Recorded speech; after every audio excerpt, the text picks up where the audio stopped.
Fox Sports. We are the Fourth. We are Florida.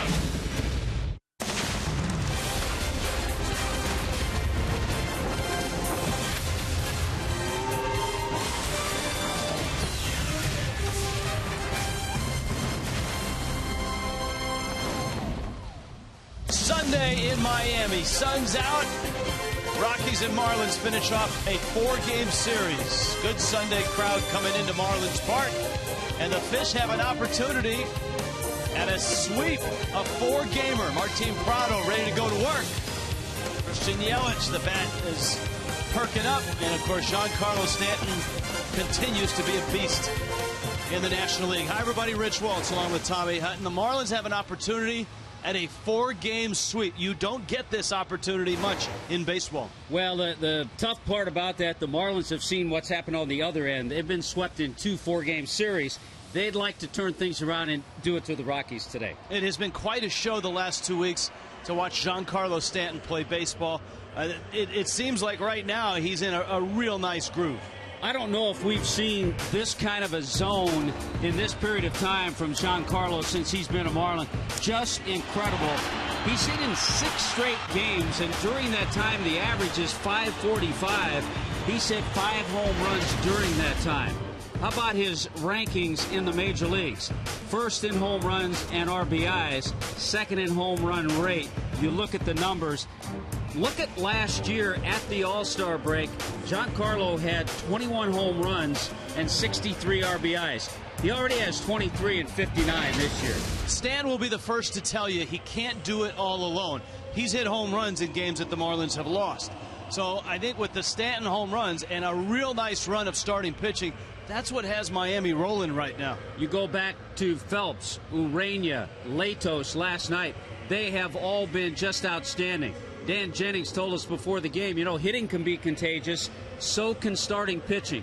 So we look for Dan Herron in this one today, who's gone 3-0 at home with an ERA very low. So Dan Herron goes today, the ERA 1.96 in his 4 starts at home. Just tremendous. And Herron taking the baton. It's contagious in terms of starting pitching, the competition. Herron will try to match Phelps. He'll try to match Urania. He'll try to match Matt Latos. We'll find out when we get back. Can the Marlins get that 4-game sweep?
Fish going for a 4-game sweep. We're going out to center field. Craig Minervini, Jeff Conine. Thank you, Rich. A lot of talk about Giancarlo Stanton, and there should be with all his home runs, 10 in 14 games, but hopefully it hasn't overlooked the starting pitching, which has set the tone here, especially in this series. Yeah, when you can hold the Colorado Rockies to just 2 runs in 3 games in a series, that's pretty impressive. It's a high-powered offense that does some serious damage on the road and at home. Yeah.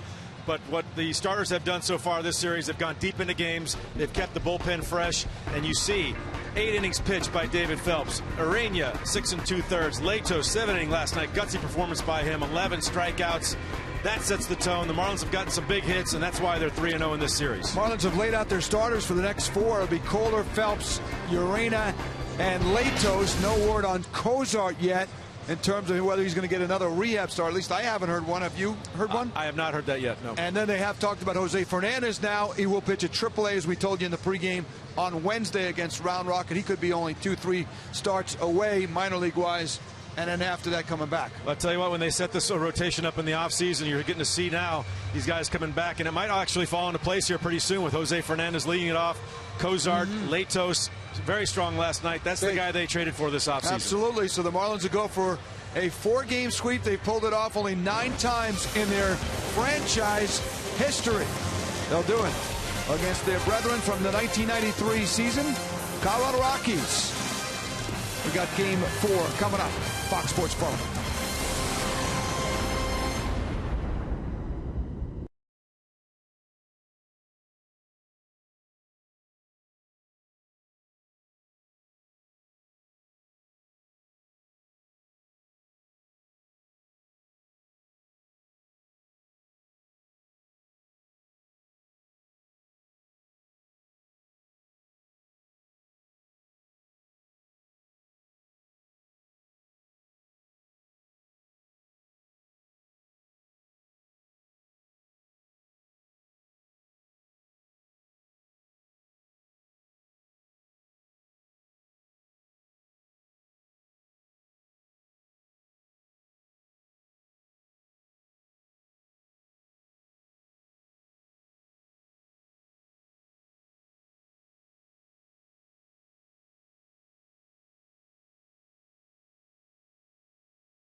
It has been just that for the Miami Marlins of late. They've won 7 of their last 8 at home, and in a house party, it's been Stanton and pitching. The starters have been dynamite for the Fish in that run. Marlins and Rockies ready to go. Walt Weiss's lineup is brought to you by JM Lexus. Charlie Blackmon in center. DJ LeMahieu right now 3rd in the National League in hitting. Troy Tulowitzki's at short. Carlos Gomez in right field. Nolan Arenado at 3rd base. Ben Paulson, the lefty bat, at first. Nick Hundley behind the plate. Brandon Barnes is in left, and Jorge De La Rosa is on the mound. The lefty takes aim at the Fish, and Dan Herron gets ready for start number 13 Yeah, what a nice matchup we had in Toronto the other day. Dan Herron against Mark Burley, the two veterans. Dan Herron didn't disappoint anyone. 7 innings, gave up 3 hits, just 2 runs, no walks in the game. Left the game with a 3-2 lead, but ended up with a no decision. Look at the number at the bottom. He has pitched extremely well here at Marlins Park. Yes, he has. Charlie Blackmon, DJ LeMahieu, Troy Tulowitzki. This is a powerful Rockies lineup, which makes Miami's 3 wins in this series quite impressive. And the run of starting pitching equally impressive. Pinch Penny brings you that first pitch. Blackmon 2 for 8 in the series. An all-star last year.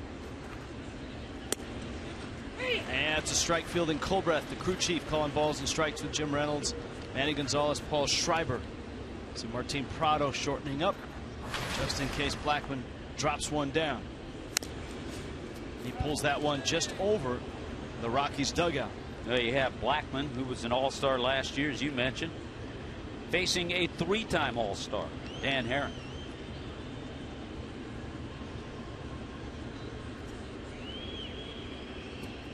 Marlins took 2 of 3 from the Rockies in Colorado last week. And a chance for a 4-game sweep here at home. 2 balls, 2 strikes.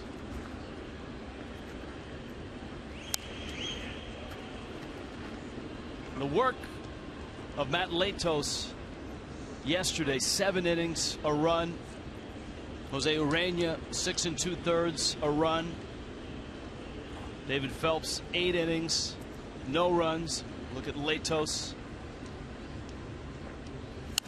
That and a lot of Stanton have combined to give the Marlins 3 consecutive wins. And don't forget the bullpen. Rich, the bullpen's been terrific in this series. 5 1/3 innings, no runs. So they have filled in when the starters have left games, but because the starters have gone deep, the bullpen right now is in real good shape. That one's hit well, right field line, and deep, and gone. Charlie Blackmon opens the day with a solo homer to right.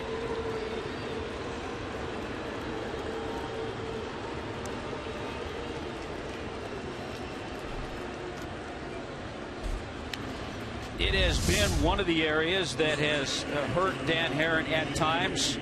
Kind of a breaking ball that was middle of the plate. It's the 12th home run that Herron has allowed. A lot of those have been solo shots, though. 9 of the 12. DJ LeMahieu now. That's amazing. 9 of the 12 solo homers. And Herron misses to LeMahieu. LeMahieu 3rd in the National League in hitting. The news at the top of the list is that D. Gordon is not leading the National League in hitting, at least not going into today. Paul Goldschmidt at 355, Gordon at 353, and LeMahieu at 347. Right now Herron is behind LeMahieu. There are your top hitters in the National League. Bryce Harper, by the way, out today with that sore knee after getting hit by a pitch late in the ball game yesterday. That home run by Blackmon, the first time, allows the Rockies for the first time in this series to have a lead. Count even out 2-2. Walt Weiss a little bit puzzled as to why his hitters have grown cold here in Miami. Of course, the Marlins took 2 of 3 in Colorado as well. Liner to right. Stanton is there, fighting the lights, makes the catch. Certainly a different atmosphere in hitting here at Marlins Park than at Coors Field. Check on the defense this afternoon with Yelich, Ozuna, and Stanton in that outfield. Echeverria, Prado, D. Gordon, Jeff Baker in there against the left-hander of Jorge De La Rosa, and JT Realmuto behind the plate. Been swinging a real nice bat. Here now is Tulowitzki, a 12-game hit streak. He extended it with an RBI single yesterday. And he takes a strike. Career numbers against Herron. Herron, of course, in that National League West with a couple of clubs, Arizona and then Los Angeles last year.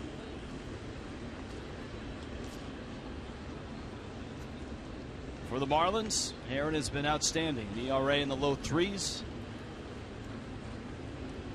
He's been the rock of the rotation. And kind of the last man standing when you think of it. Herron going into the opening day rotation.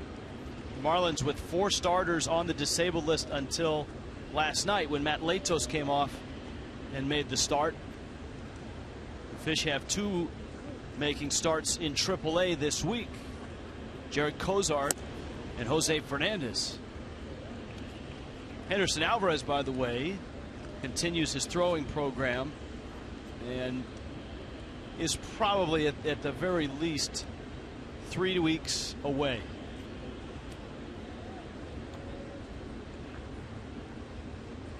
Two pitch coming to Tulowitzki.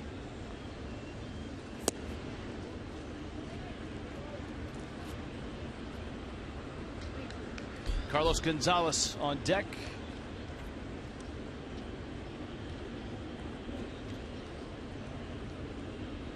Marlins have 3 infielders on the third base side. Dee Gordon is almost right behind the bag at second. That pitch is out. Tulowitzki is on his way to first.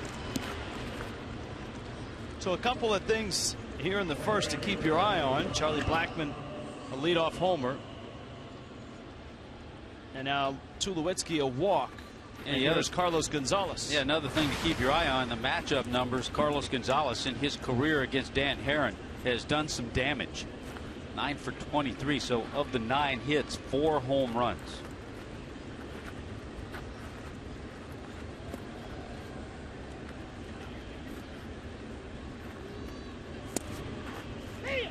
Reverse shift from the Tulowitzki AB. The Marlins bringing 3 infielders on the first base side. Prado joins the party.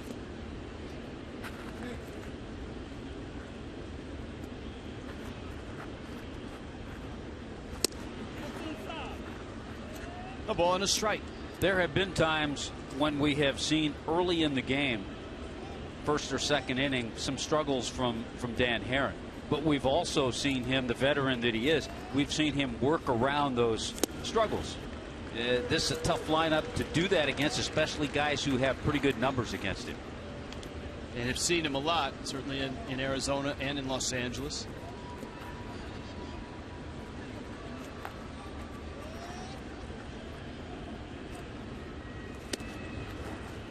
The Rockies are a team who have their core offense that has kind of stayed intact for a while, maybe longer than most teams.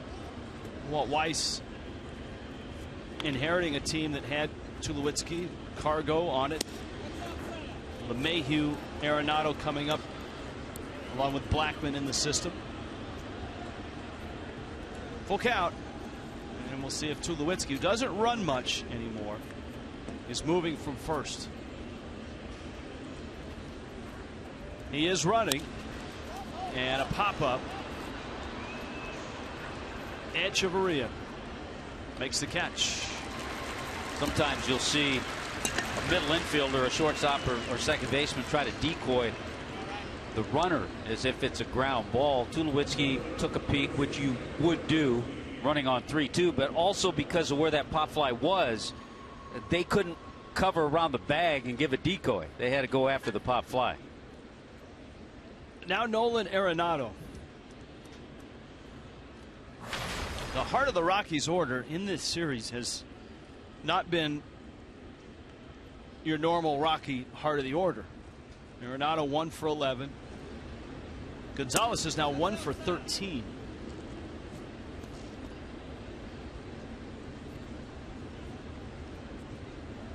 Arenado has 15 homers and has driven in 47, putting him up among the league leaders. Herron falling behind again. It's 2-0. Dan Herron's thrown 26 pitches, 13 balls, and 13 strikes, and that very un-Herron-like. Yeah, that usually isn't where he operates. He's usually a much better strike to ball ratio. But you can see right now he's just trying to get a feel.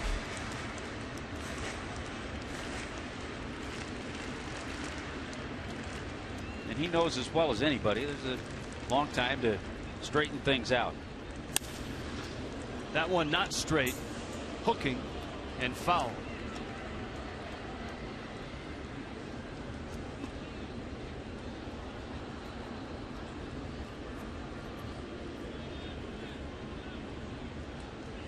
Tulowitzki at first. Charlie Blackmon opening the ball game with a home run.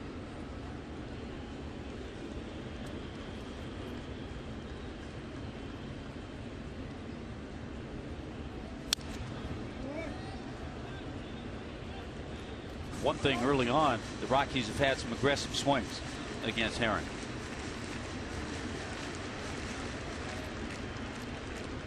It's a Colorado team that sits at 27-34.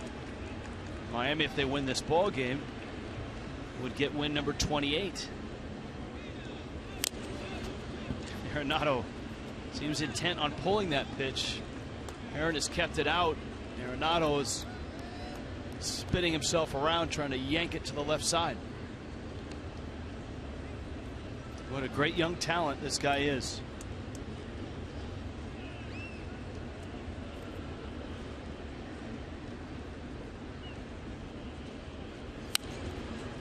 It's kind of funny. You always talk about Arenado and you start with defense, the Gold Gloves. But then you see he's 6th in the league in home runs. He's 4th in the league in RBIs. And hitting over 400 this year, runners in scoring position. So he's having a terrific offensive year, too. That's one of the things the Rockies do quite well. Both he and LeMahieu are top 5 in that. And he drills this one to left. Yelich is back, and it's gone. Quite an at-bat by Nolan Arenado, who waited and waited, fought numerous pitches off, finally got one he could pull, and boy did he spin on it.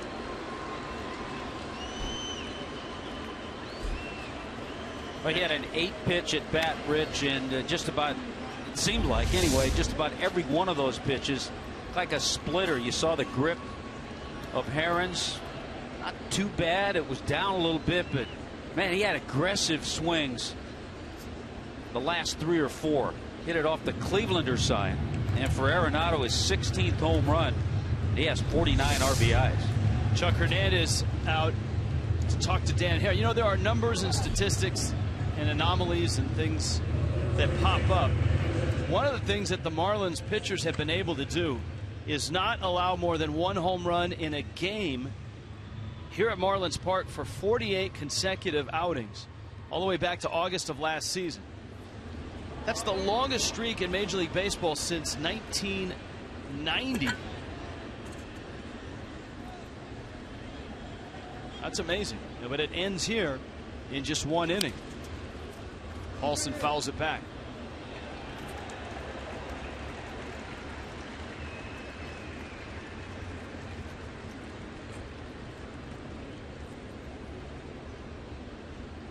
Well, there's no question the Rockies have come with their hitting shoes on today.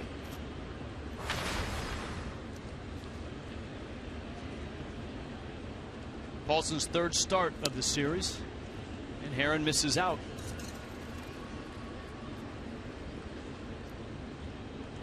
Dan Herron's not a big body language guy, but right now he does not seem comfortable. It's 2-2.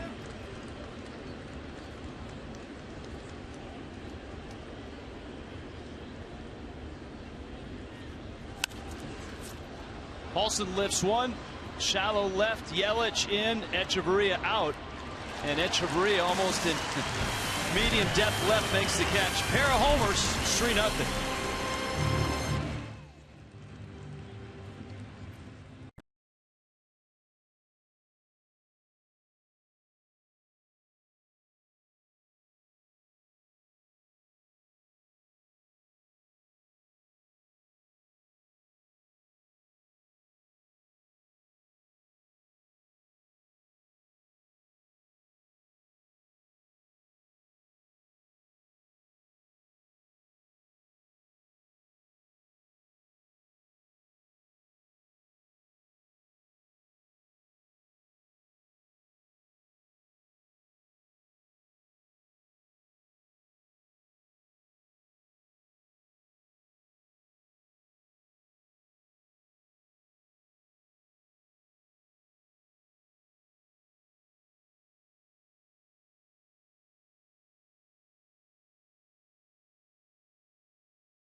Toyota, let's go places.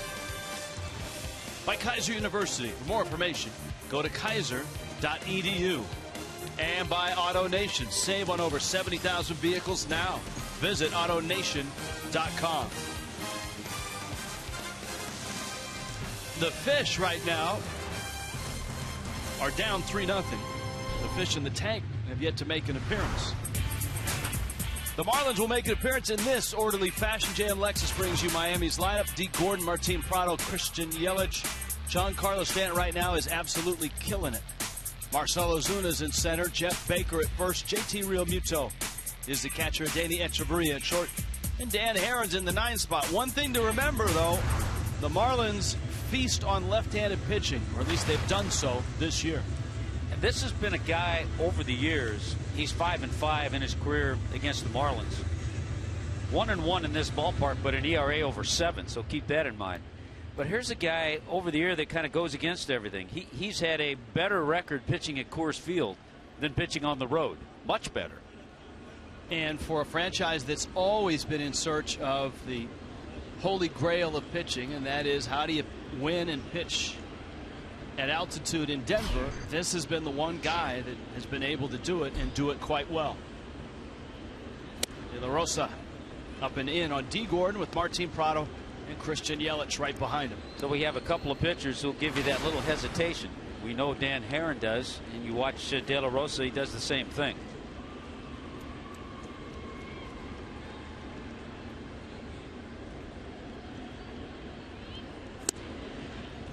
A strike to D, second, as we noted, in hitting in the National League. Paul Goldschmidt at 355. Gordon a couple ticks down at 353. Arenado looks bunt. Gordon takes a strike. Good fastball. He kind of slings the ball. Not as much to lefties, but to righties he'll use a changeup that's kind of like a splitter. Gordon reaches out, pokes it fair down the line. Round first, headed to second, puts on the brakes, scampers back in. If there's no score in the game, or if it's later in the game, he may try for 2. But when you're down 3 in the first inning, good decision by D. Gordon. How he hit this ball and how he kept it fair, I have no idea. He flattened it out somewhat and got it tucked just inside the line. Wasn't quite sure if it was going to be fair. Good turn, touching the bag, and then put the brakes on in a hurry.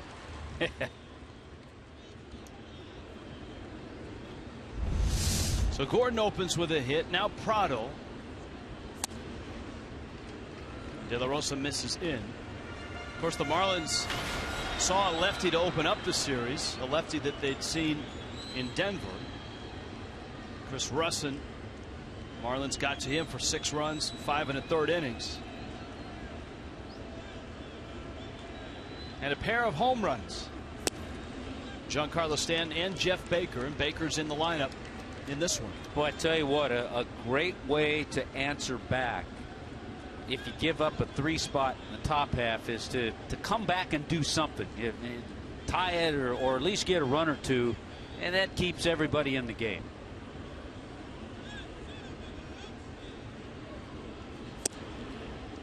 Prado takes a strike. And the Marlins against lefties this year. Prado's part of it. Lead the National League in batting average, are 3rd in on base, 1st in slugging, and 1st in OPS against lefties. Time called.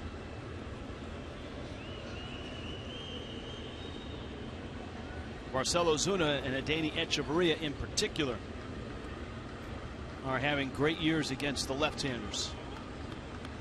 De La Rosa does not pitch with the same urgency as a Mark Burley. He'd be a good matchup with Jeremy Hellickson. Got him picked. Uh-oh. And Gordon down to second. He is out. And that's not good. Not at all. When you're down 3-0 right out of the chute, that can take the air out of an inning. Yeah, you just can't get picked off down early in the game. Good throw by the first baseman, Paulson. Perfect throw to Tulowitzki. Prado bounces to third. Arenado backs up, whips it across, and safe. Prado gets tripped, tumbles. The Rockies are going to tag him, saying he missed the bag. And Prado may be hurt. And he's holding that right shoulder. Let's see what he steps on. He catches the glove. As Paulson comes back to try to tag him, he catches the foot of Martin Prado. And Prado's in a lot of pain. That right shoulder. He landed right on it. You know, so many times you see injuries on disjointed plays. So it started with the poor throw of Arenado. Paulson trying to pick it, then sweeping with the tag, which caught Prado and tripped him up as he touched the bag.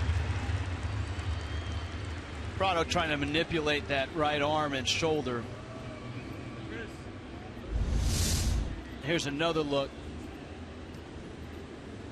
Ball's out of the glove, clipped the glove, caught the bag, and then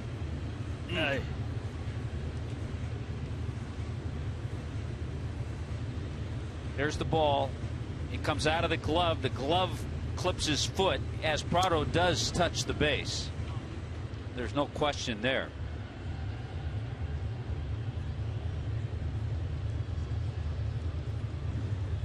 And of course, we've watched it in slow motion 4 or 5 times. Speed of the game.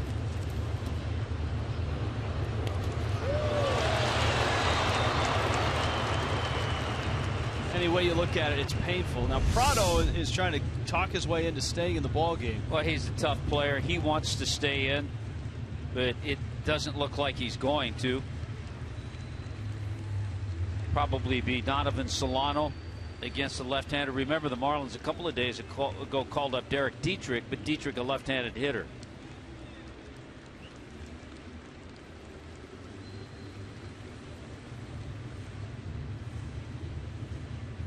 And it is Solano who comes in.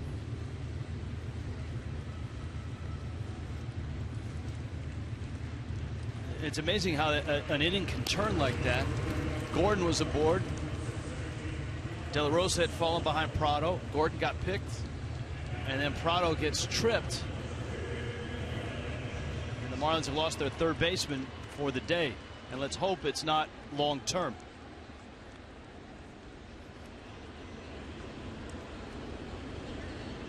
It's going to go as an error on Arenado.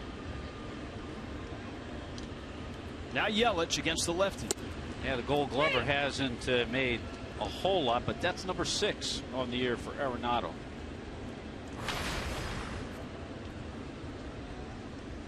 Yelich is hitting 5 straight. 4 have come in this series. He's 4 for 11.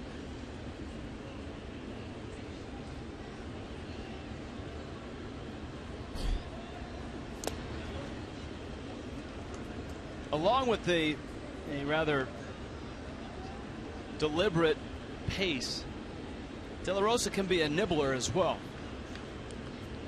He's also a guy, De La Rosa, who's been, if you look at his career, a late bloomer. I mean, he signed all the way back in '98 by Arizona. Been with a few organizations. Yeah, his first 5 years in the big leagues were lackluster, to say the best. That's out. I mean, his ERA after 3 years in Milwaukee and 2 years in Kansas City was almost 6. And then he arrived in Colorado, and for whatever reason, something clicked.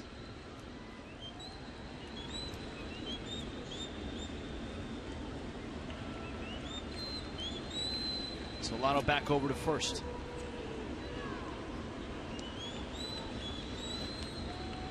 But you know what, Tommy? It's Sunday. It's Sunday. So it's a relaxing Sunday. Absolutely. No hurry. We're not going anywhere. Comfortable, air-conditioned, beautiful ballpark. We hope you're having a great day, whether you're around the house, out in the patio with the TV out by the pool, maybe at your favorite watering hole, a late Sunday brunch. Just relax, realize that Yelich is up there and Stanton is on deck. Have another mimosa. 2-1. Yelich trying to shoot one down the third base line. Tell you where things may have kicked in a little for De La Rosa. Back in 01 and 02, he pitched a little bit in the Mexican League, and one of his teammates was Fernando Valenzuela. So he talked to him a lot. De La Rosa listened.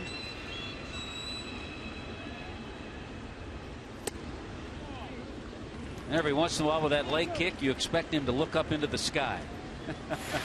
Toyota trend, all-time wins. He's tied with Aaron Cook. So this, if he could win this ball game, would be a historic day both for De La Rosa and the Rockies. Contrast there is that Aaron Cook worked a lot faster. 3-2. Solano runs and the pitch is down low. And so Yelich works a walk. To me, how can you throw and try to throw a breaking ball 3-2 to a left-handed hitter when you have a man on first base, a 3-run lead, and you have Stanton coming up? To me, that's a bad pitch. And a good take by Yelich. I think Walt Weiss would agree with you. And so here is Stanton now. Stanton told us 3 weeks ago, even though he was homering, he was not comfortable yet. The other day, he said, I'm finally relaxed and finally getting comfortable. And as he did against the lefty Chris Russin, that guard on the helmet not there against the left-hander. Stanton has homered in 8 of his last 11. Has 5 homers in his last 6 games. Drives that ball left center. Blackman is there and he makes the catch. And there's 2 outs. Defensively, Rockies are middle of the pack right now in the National League. And we'll have a lot of time to go through that Rockies defense. In left field is Brandon Barnes. Blackman starting in center. Cargo in right. Arenado and Tulowitzki, LeMahieu and Paulson around the infield, and Nick Hundley behind the plate. Corey Dickerson, who played in this series, aggravated that plantar fasciitis a little bit in the ball game yesterday, so he's resting, feels better, we were told today. Here's Marcell Ozuna with 2 outs. And he pulls one. Henderson Alvarez making a nice play, protecting our cameraman, John Tuitu. John Tuitu better tip his defender there. Good job. Good pick by Hindu. He's got the mini catcher's glove too. Look. Swing and a miss. Well, this is an interesting matchup here. You've got Marcell Ozuna, who is the best in the National League against lefties, average-wise, at .425. And De La Rosa, who's trying to protect this 3-0 lead. Got Stanton a line out. Ozuna very aggressive. That's his trademark. And he goes after the breaking ball, and De La Rosa strikes him out. And Miami leaves 2. A painful inning. 3-0 Rockies.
Possible on Martin Prado, who fell across first base and seemed to injure that right shoulder.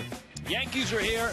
This should be a real interesting 4-game run. 2 are here at Marlins Park tomorrow night and Tuesday. You can save money, get the best seats available with a prorated season ticket plan. It starts at just $15 a game. 1-877-MARLINS. Go to marlins.com.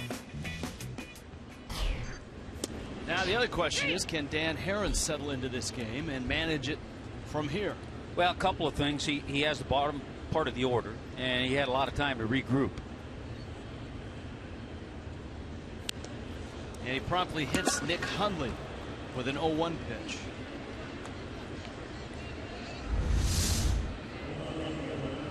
That ball just got away from him. Certainly not the way he wanted to start things here in the second. Chuck Hernandez keeping a close watch on Herron. Just the 3rd hitter he's hit this year. Brandon Barnes.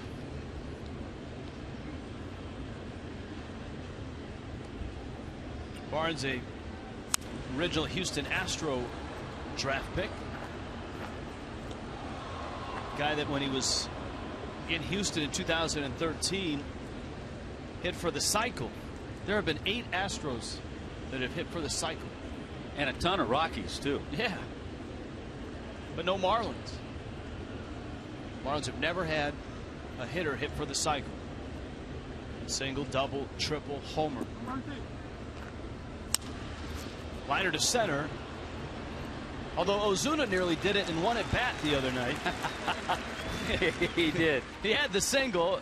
He narrowly missed the home run and narrowly missed either a double or a triple, depending on what happened when that liner was just fouled. So let's see. The Marlins have never had a batter hit for the cycle. The Padres have never had a no-hitter. Which is crazy in a lot of ways. The Padres have had some great pitchers, and the Marlins have had great hitters with speed who have played their home games in triple ballparks. Runner goes, hit and run. De La Rosa fouls it back.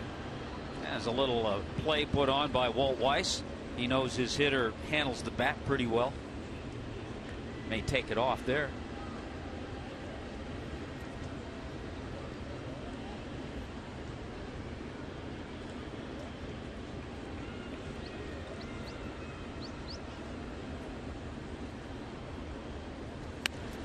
There's a bunt. It's a strong one. Solano got it out there. Edges turn, and Bake had a real difficult hop. De La Rosa may have aggravated something. He kind of came up gingerly after crossing first base. Unless that's the way he runs to begin with. Interesting, too, 5-6 on the fielder's choice, because remember, with the bunt situation, Dee Gordon at second's moving over to first. So a heads-up play by Donovan Solano, who just came into the game. Dancing out of the way is Echeverria. And there's kind of a little extra stride. You hate to see anybody do that. And there's the little hitch in his giddy-up. That's something to keep an eye on, certainly. And De La Rosa stays out there. He's still working on whatever it is that's ailing him. And here's Charlie Blackmon that started the day with a bang. Blackmon blasted one just inside the foul pole down the right field line. His 8th career leadoff homer.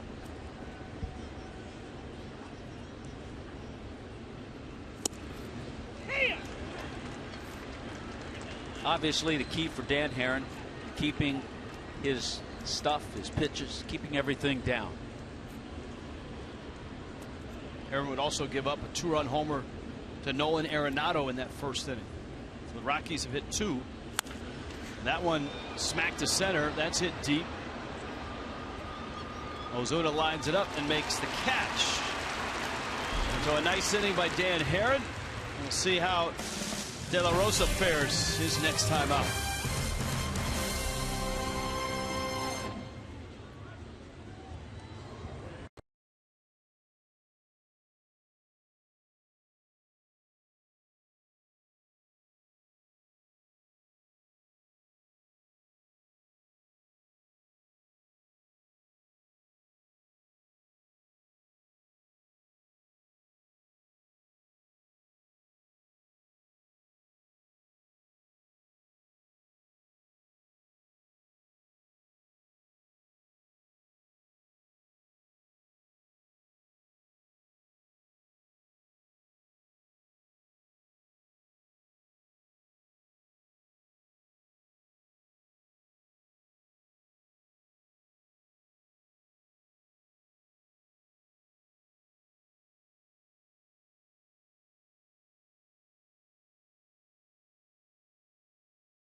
Fan Express is back, ready to bring you straight to the ballpark. Book this luxury motor coach for your group. Just call 305-480-2523 or email groups@marlins.com. Marlins Fan Express.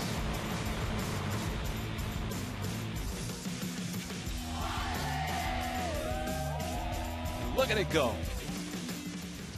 Jorge De La Rosa now has a 3-0 lead, but we'll see if his base running exploits took something out of him. We saw him cross first and kind of pull up gingerly. He works slowly enough, it'll have time to heal. Jeff Baker. Sarcasm doesn't start to the 4th inning. That's in the Major League bylaws, by the way. Jeff Baker, JT Realmuto, and Danny Echeverria. Baker got a start against Chris Russin in Game 1 and homered against him. As usual, Baker's swung the bat well against the lefties. And De La Rosa misses outside. Marlins had base runners. Actually, 3 of them. Miami had 3 base runners in the first, a single, an error, a walk, and they did not score a run. D. Gordon was picked off first. Stanton lined to center, and then Ozuna struck out to end the inning. Of course, we talked about it when the Marlins were in Denver. Jeff Baker drafted by the Rockies. A little bit in 05 and 06. He was with the big club, and then 07 and 08. Spent time all year with them.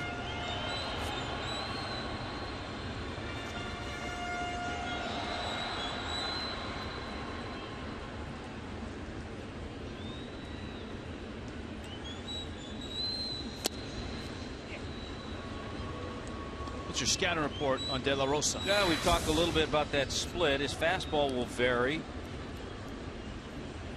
Slider and curve, but not as many curves as he used to throw. The body language out there, that's part of the pace. I don't think I've ever put bad body language on a scouting report. Baker crushes one over the head of Arenado and into the corner.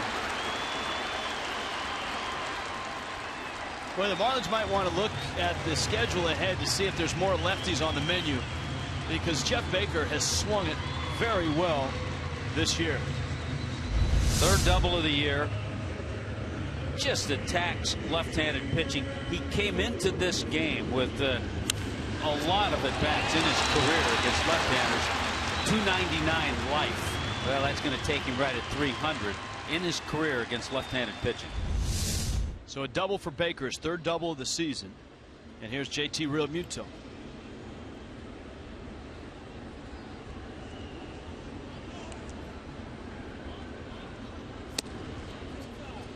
De La Rosa, with his pace and with his pitch location, will test a hitter's patience.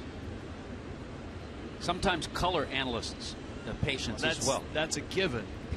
But as a hitter, right? I mean, that's a great example right there. Realmuto pops it into shallow right. The count's 1-0.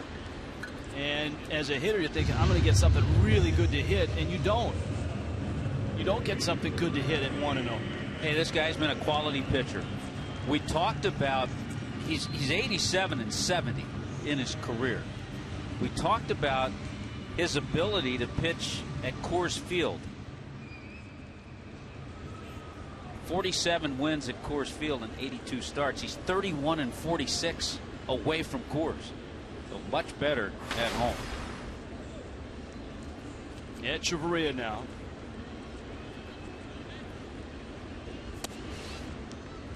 Can't be an easy guy to catch either. No. And Nick Hundley will probably attest to that.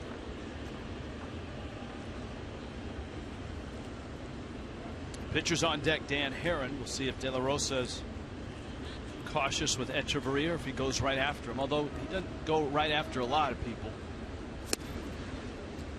Breaking ball, and Echeverria swings through it.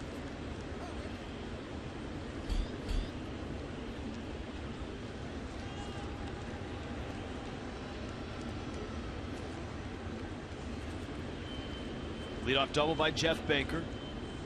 Marlins left 2 in that first inning. And Chavarria shoots it to the right side. Paulson gets the out. Baker moves up 90, and it's going to be up to Dan Herron if this inning is going to progress.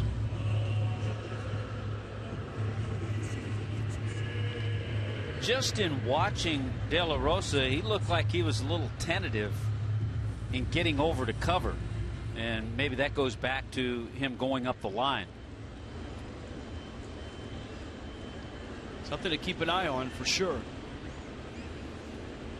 Now Herron has driven in 2 runs this year. He has 3 hits.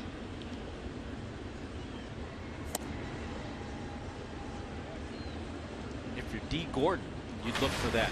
Think about a possible bunt. Make De La Rosa come off the mound, field the ball.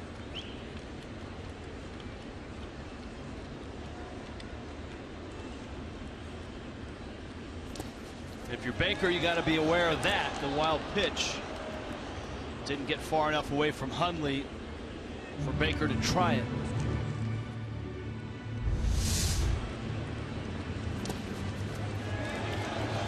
And there's another great example, Hut. It's 1-0. The pitcher's up. And he throws a curveball. And a curveball in the dirt. You're expecting, hey, he's going to challenge him right here, and he didn't. And so it's 2-0.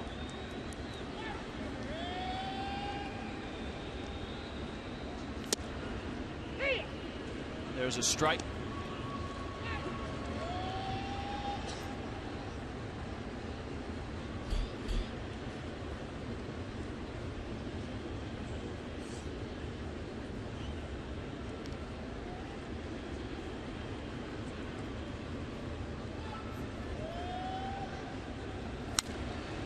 Aaron fouls it back.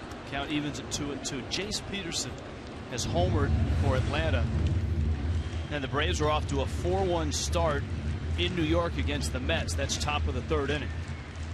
Braves with a nice extra inning win yesterday. And the Mets 3 games over. The Braves are 2 games under. Mets still have first place in the East by half a game over Washington. 2-2. Slow breaking ball. De La Rosa has it and gets the out at first. And a frustrating start for the Bats for Miami. They strand another in scoring position. 3-0 Colorado.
Toyota.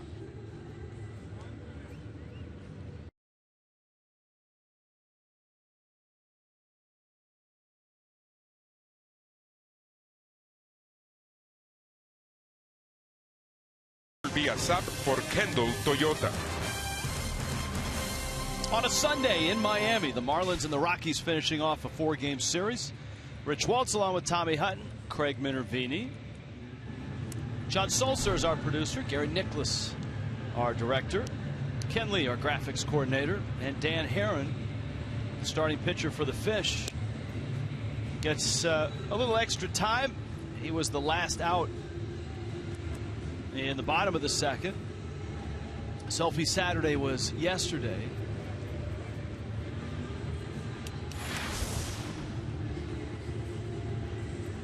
Tomorrow it's the Yankees and a 2-game set here in Miami. Masahiro Tanaka and Tom Kohler. Some interesting pitching matchups, to say the least, in those 4 games. The second night, 2 guys who were involved in the same trade, Nathan Eovaldi and David Phelps. Breaking ball misses away. Jose Urena, the rookie, gets the ball at the new Yankee Stadium. Miami's first appearance there. And Michael Pineda, who struggled lately, will be waiting for him. Pineda's numbers overall are pretty good. It's a Matt Lato CC Sabathia matchup on a Thursday night in New York.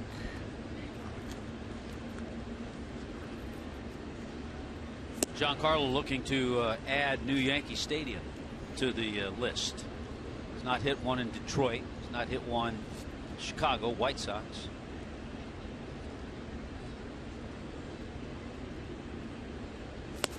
Pitches away, maybe a visit to Monument Park. Be a nice visit with about a 420-foot blast. Now, the old Yankee Stadium used to be your home as a New York Yankee broadcaster. Did work there for 3 years. In the hole, Echeverria gets the out. Wow, Baker, I don't know if he lost sight of that or lost it in a light. But as Baker made that catch, it almost looked like he missed it. Hey, you don't want to lose it, possibly in one of the Clevelander dancers. That ball kind of cut on him too, it looked like. Echeverria usually gives you that nice. That ball just kind of moved a little bit at the last minute, but Baker stayed with it. Well, this will be a nice test for Herron to see if he's back on track after a rough first inning. Gave up 2 homers and 3 runs. Tulowitzki and Cargo will follow. Well, he had 37 pitches in the first inning, but he was able to come back 9 or 10 in the second inning.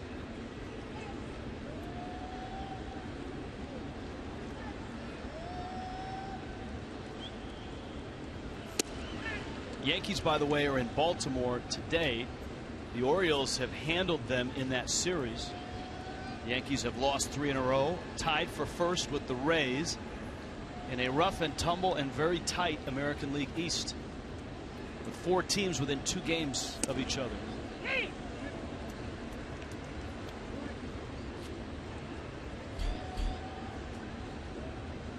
Adam Warren and Mike Wright in that game in Baltimore today.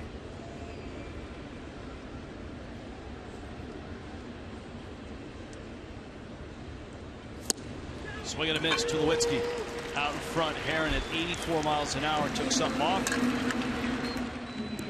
And he gets the strikeout. It's his first strikeout of the day. Have you visited the new Yankee Stadium, not as a broadcaster but just as a tourist? I have not, so I'm looking forward to going there. I have not. We've driven by it a few times on our way out of town. On our way from Shea, headed over to the airport in Newark. Got to pass the new Yankee Stadium to head over the George Washington Bridge.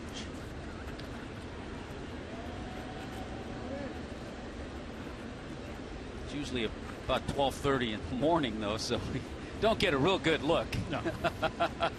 Here's the 0-1. That one fouled back and out of play. Marlins have, and you get this when you get into interleague play with the little 2-game series. The travel gets a little tricky, and it's 2 games here, a night flight into New York, 2 games there, a night flight into Cincinnati to see the resurgent Reds.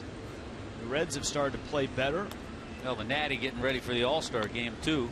Things will be hopping. Oh, it'll be a big weekend.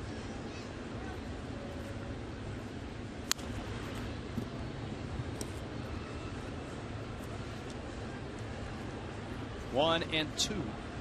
It's Carlos Gonzalez.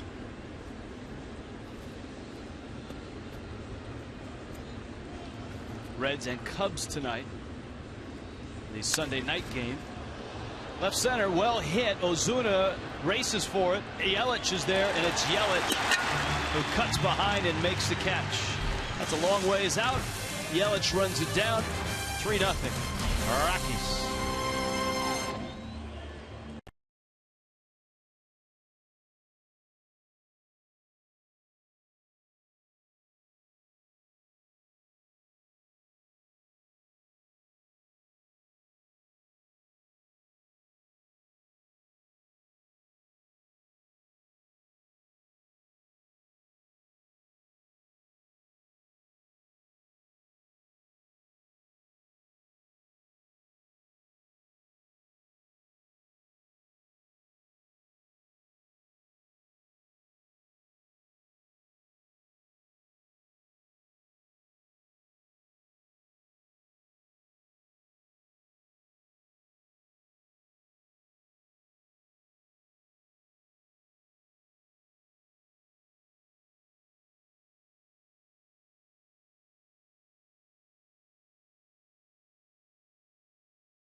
Not Paul McCartney. Whether it's a family celebration, a networking event, a fundraiser for your organization, or if you just want to have a good time with all your neighbors, arrange your next group outing at Marlins Park. All new food and beverage options, including VIP groups, all-you-can-eat seats, and the Clevelander Sunday brunch with the $5 mimosas. Tommy Hutton, 1-877-MARLINS. Go to marlins.com/group. Second time through for Miami against Jorge De La Rosa. Now the Marlins have had base runners. They've had plenty of those. There's the Clevelander. They had their Sunday brunch today. The mimosas were flowing. Gordon singled in the first, but was picked off when he broke for second by the lefty De La Rosa. You know, you have to tell yourself, if you're the Marlins, especially on the offensive end, you know, they've had good ABs, they've had base runners. They just haven't been able to cash in. So they've been able to get to De La Rosa some way. Strike three called. De La Rosa with a fastball. Gordon didn't like it. And there's one out. And here comes Donovan Solano. Let's take a look. There's that slinging motion, which can be tough for left-handers, and it was off the plate, but De La Rosa got the call from Fielding Culbreath.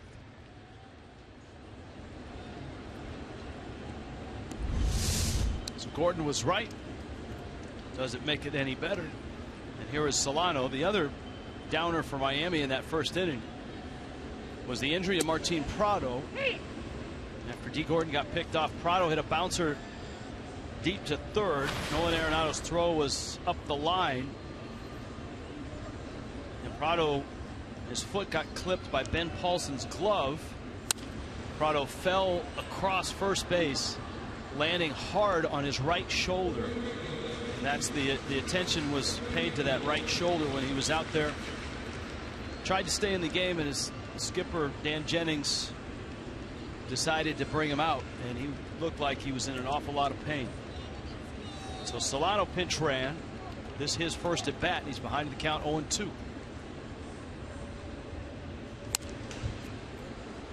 Yeah, you can see too in that situation, Martin Prado certainly he wanted to try to stay in the game. He did everything and kept moving his shoulder around, but as they say, upon further review, the choice by DJ and the training staff was to take him out. So Donovan Solano gets the call.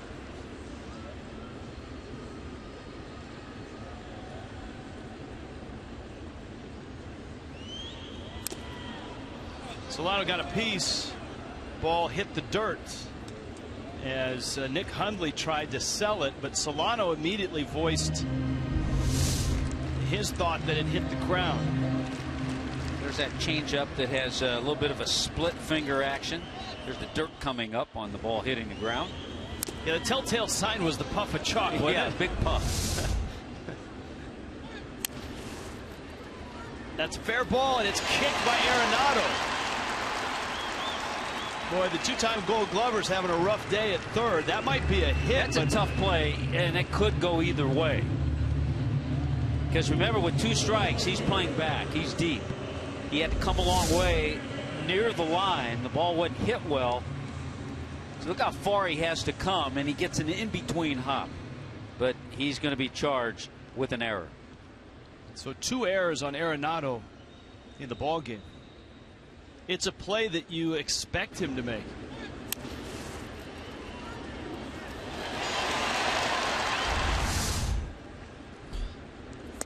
And here's Yelich, his second at bat. He walked in his first. Word from Miami's clubhouse is that Martin Prado has a right shoulder sprain and is day to day. Better than a separation, but certainly that's for a baseball player, a right shoulder sprain is not an easy injury to play through. Yelich rifles one to center. Blackman in, now back, and makes the catch. Can't hit it a whole lot harder than that. No, just a good approach and a good swing by Christian Yelich. Unfortunately, right to the center fielder. Yeah, you think about a right shoulder sprain. It's his throwing shoulder. You use that even when you run, certainly as a hitter. Stanton lined to center his first at bat. De La Rosa was cautious with him.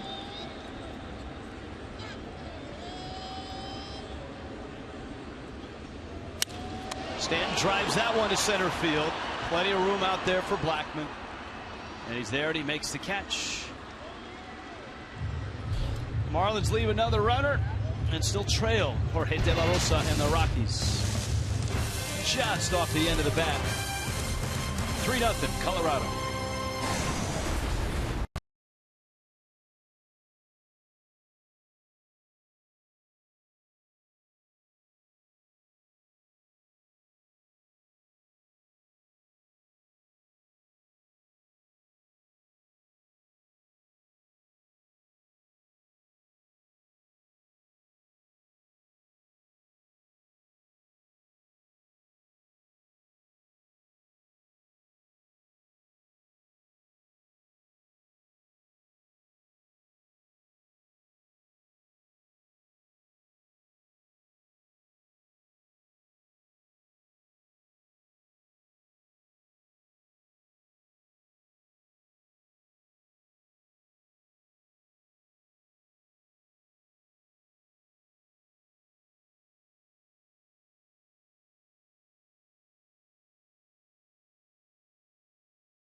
Your face, distinctive voice, and a trip down memory lane with Craig Minervini. Craig?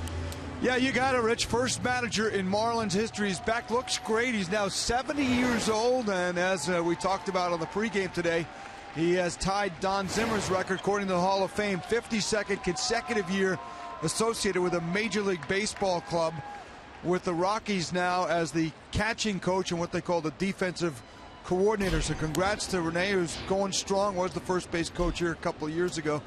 And he told me, among the other things, in 1997, he was very honored when the Marlins won the World Series that Wayne Huizinga and the Marlins organization sent him a replica World Series trophy to acknowledge his 4 years at getting the Marlins on the map and helping build an eventual World Series champion, though Jim Leyland, of course, replaced him in 1997. And he said he was in France, of all places, during the World Series, and he had to put the baseball game on, and they all wondered there with their French accents why. And he said, I used to manage the team, and I want to watch this team win the series, and that's when they did it. The big hit by Edgar Renneria, who the Marlins drafted when he was only 16, and Rene was in the organization. Good to see him again, guys.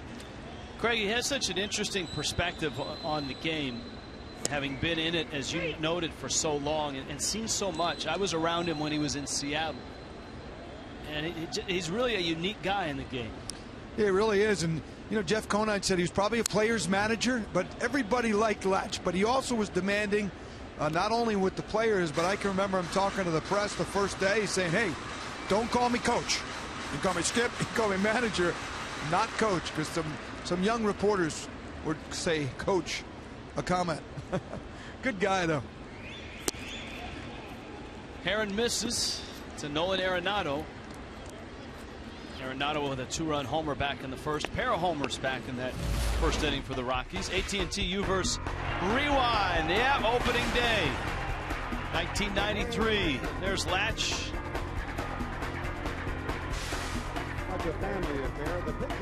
It was against the Dodgers, of course. Latch, his opening day shortstop, manages the Rockies. And of course, Jeff Conine was on that opening day team as well.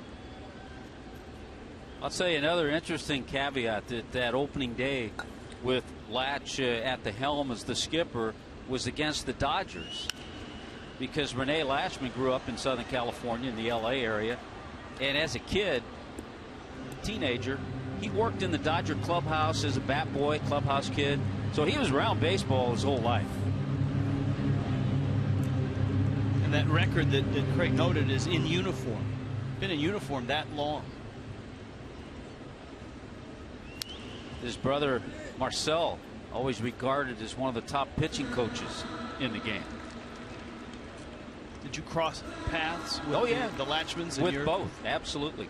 Coming up in LA, growing up in that area, absolutely. Ben Paulson is up. Nolan Arenado's at first. Dan Herron. Breaking ball foul back to the screen. And it's 0-2.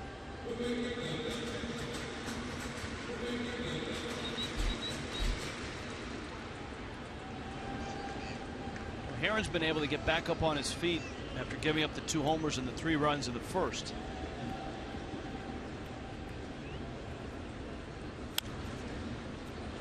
Paulson fouls it back. One of the things we saw Herron do so well in Toronto, in his 7 innings, gave up 3 hits, a couple of runs. He had a good hitting ball club. Toronto Blue Jays, they were on a streak. He had a good hitting ball club. Off balance. He kept them off balance a lot. That really was a treat. That matchup with Mark Burley. Ooh, that's a pretty good pitch. Now remember the pitch that struck out D. Gordon. That's a little further out. Yeah, Burley obviously worked quickly, knew what he was doing. Herron the same. It was such a fast-paced game. It ended so unexpectedly with Edwin Encarnacion's homer against A.J. Ramos. It was a walk-off 2-run shot. The Blue Jays won the ball game 4-3. And the Blue Jays haven't stopped. They're still on a streak. My goodness. 10 straight. Strike 3 call. That's a strike. Paulson didn't like it. So Herron kept picking at that corner, and he finally caught it. Now, he made some good pitches. Tried to stay away. Probably got a call there. He did. But he'll take it. Yeah, that one was down and out. Fielding Colbert, though, at this point, is giving that pitch to the pitchers. Those are things you always have to keep your eye on as a hitter. to see if the umpire does that consistently. Because if you're a hitter and you know he's consistently calling a pitch that might be off the plate a little bit, when you get 2 strikes, you better be hacking.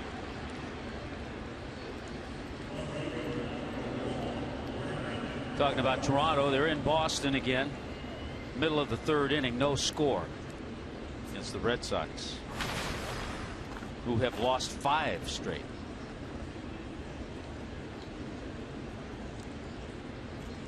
Now Brandon Barnes. Now Boston's the only team that is outside that pack in the American League East.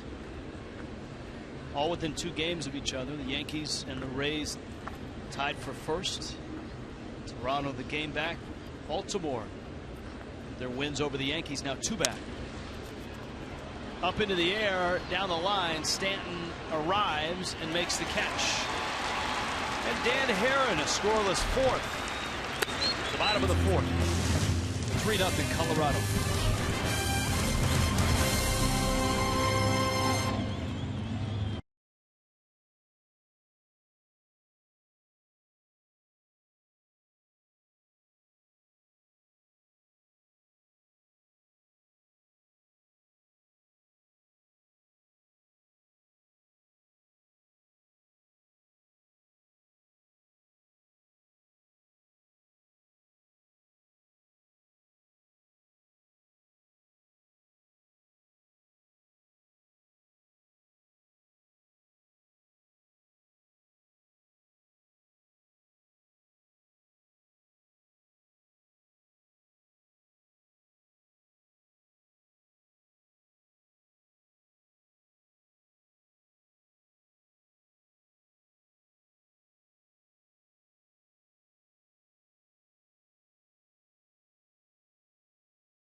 Get Checkers authentic Philly cheesesteak.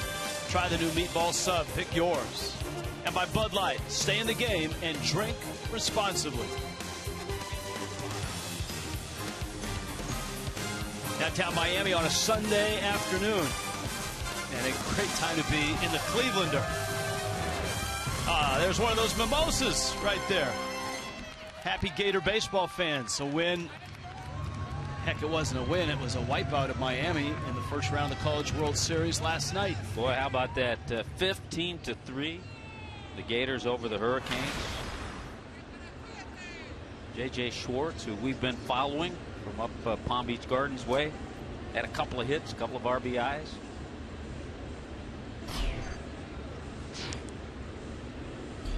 Marcell Ozuna.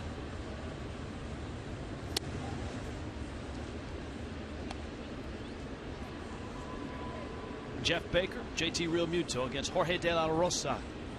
Ozuna struck out to finish off the 1st.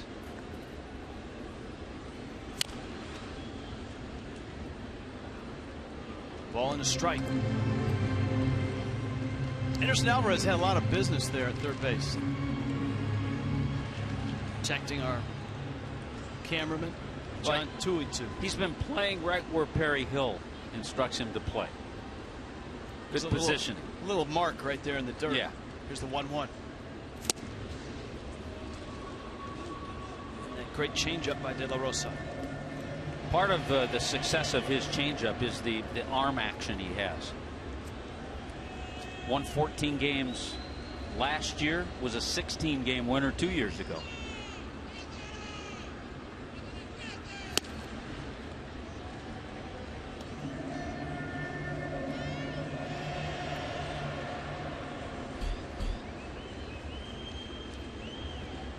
Baker waits.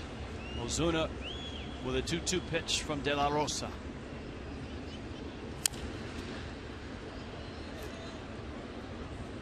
Lenny Harris cutting in front. Lenny Harris, a star this week when he was all mic'd up.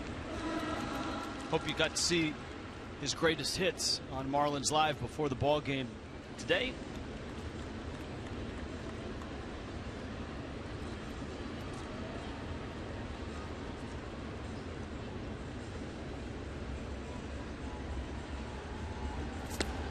And Ozuna strikes out. Boy, again on that nasty changeup.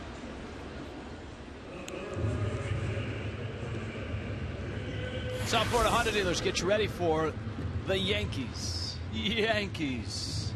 Craig Minervini, Jeff Conine, Alex Rodriguez having a good weekend. And of course, a Tanaka Kohler matchup is the pitching matchup. Whether he gets to play or hit in the 2 games here is a question for Alex. For sure, when the Marlins are up at Yankee Stadium for the next 2, he'll be in there and he'll have a shot at 3,000 hits.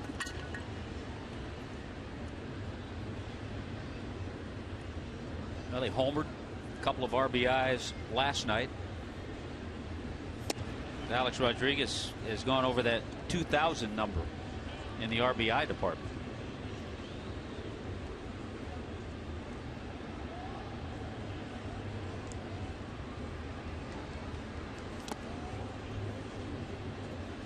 Baker with the count 2-1. Ripped a double down the left field line, his first at bat.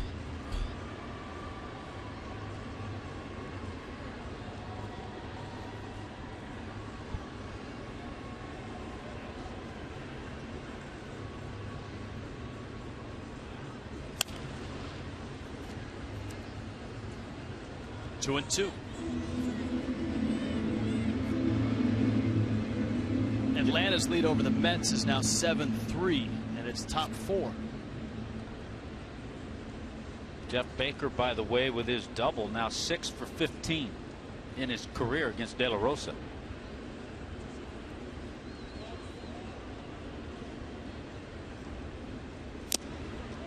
De La Rosa ran that fastball away, has a pair of strikeouts in the 4th. While Dylan G in that Mets Atlanta game, 3 2/3 innings, 11 hits, 8 runs allowed.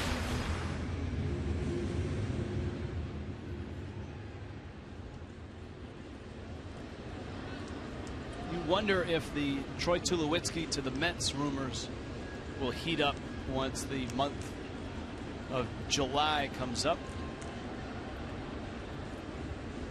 I think Met fans are hoping that Dylan G can get it on track because you hear his name as a possible trade bait, but if he continues to pitch poorly, then that won't be the case.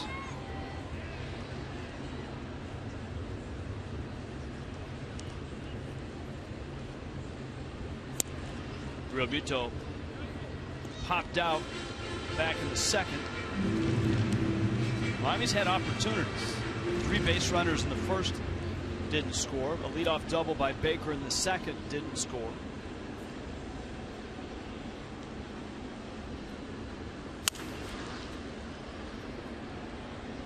And it looks like De La Rosa is content for the right-hand hitters to throw something soft up there, let him pull it foul, and then go away with that 2-seamer. Yeah, the other thing, the way the game started in the bottom half of the 1st for the Marlins, the base hit by D. Gordon, but then caught stealing, picked off by De La Rosa. Down 3-0 at the time. And I think De La Rosa has answered the questions as to his health. Earlier in the game on a sacrifice attempt, he ran down to 1st and looked very uncomfortable after he got to the bag. No issues, no worries right now. He's on a nice run. Baker's double, the last hit for the Fish. That was in the 2nd.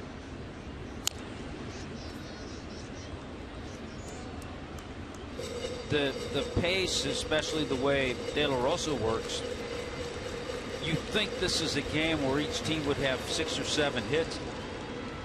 Still, each team has just 2 hits. problem is the Rockies, too, were home runs.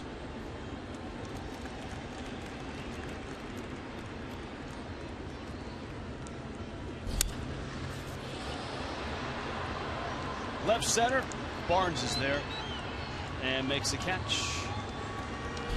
On to the fifth, on to camera 12. A little Clevelander action for you.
And so does our T-Mobile Game Changers, and we go off the field and into the minor leagues.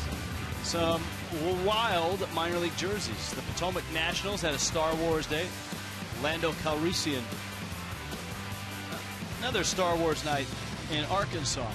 The Rough Riders of Frisco, Full House night. That's the old TV show. The Skyline of San Francisco.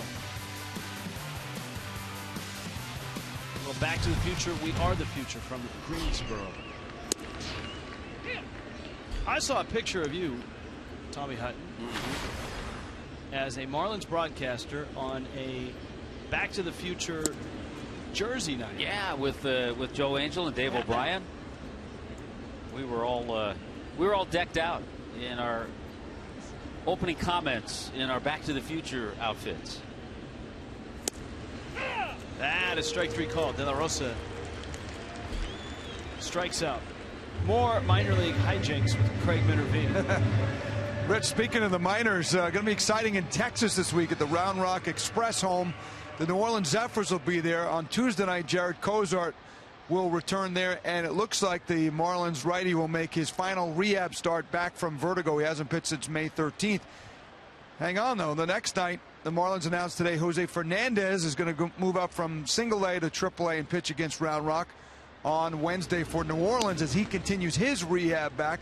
Now, Cozart would most likely be next in the rotation, probably next weekend in Cincinnati if it works out.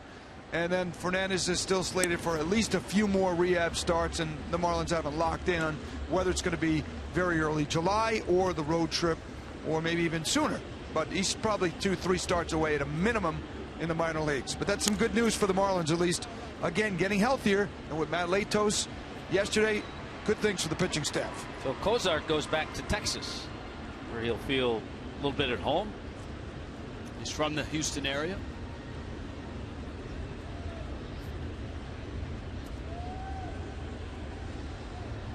Charlie Blackmon, a homer, and a long fly ball out. A big swing and a miss. Run the count to 2-2. Dan Heron's day, if you've been with us, you know, a rocky start. A pair of homers. 3 runs in the first. And he's kind of survived since then. Hasn't been at his best, hasn't been his sharpest. That's what he does. That's a great lesson, and it's something that he has instilled to some of the young pitchers that tap into his experience. You don't always go out there with the best of stuff or command, but you try to work through it, and he has done that in this one. And he strikes out Blackmon looking, and on Fox Tracks, Blackmon wasn't looking for a fastball in, and he got it.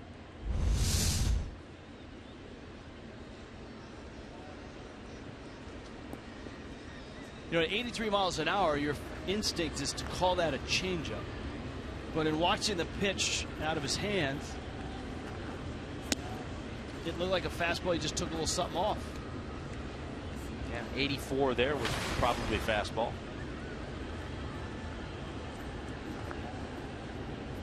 LeMahieu is lined out, bounced out. All right, Tommy Hunt, let's go back. There you are. Look at this. Hey, look at that. Where did you get the sunglasses? Those are future sunglasses. Those are future sunglasses. I think you get those from Craig. See, Joe Angel and Dave O'Brien, they wouldn't go for the sunglasses. I said, give me the glasses, and I'll put them on. It was futuristic night for the Marlins. The entire league did it. I was in Seattle at the time, and everyone wore future-type uniforms. I guess the designers figured, what will uniforms look like in 25 years? Who was the green guy in that shot? As part of our crack staff, I believe Ken Lee. It might have been Ken.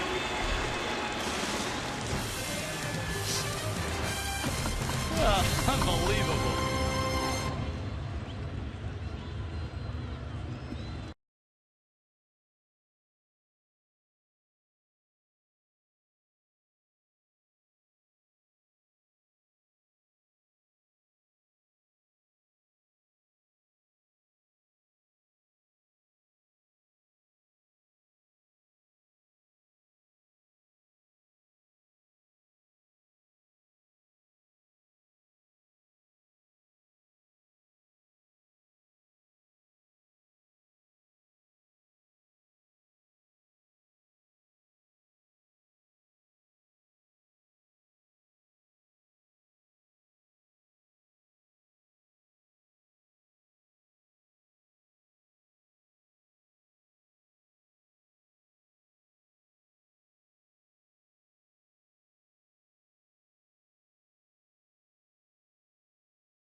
They're busily submitting a photo to the H.H. Craig Family Fun Photo Sunday. Post your best family photo while watching Marlins baseball. Hashtag it Sunday Fun Day Marlins. Sunday Fun Day Marlins. Hashtag it. And we'll use the best one on the postgame show. No bunt. Jim Reynolds down at first. Now she's got the phone. Something tells me they're not participating in Sunday Fun Day Marlins Photo Sunday. There's a lot of swiping going on there. Huh? See, I knew it was Sunday Fun Day Photo Sunday. That's hard to say. And on my way from visiting the Marlins clubhouse and heading up to the broadcast booth, I stopped by the in-house Marlins barbershop to see Hugo, just to say hi. 2-0 to Echeverria. And got a nice photo with Hugo the barber. Who is family. He is familia. So you can text that. It qualifies for the Family Fun Day Sunday. 3-0. Jorge De La Rosa gets Echeverria. We got Dan Herron on deck. D. Gordon and Donovan Solano. De La Rosa's walked 1. Now he's walked 2. The Marlins have a leadoff runner aboard to open up this 5th inning.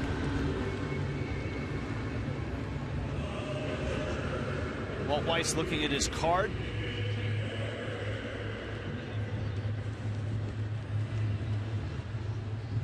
Herron bounced back to the mound in the 2nd, probably bunting here.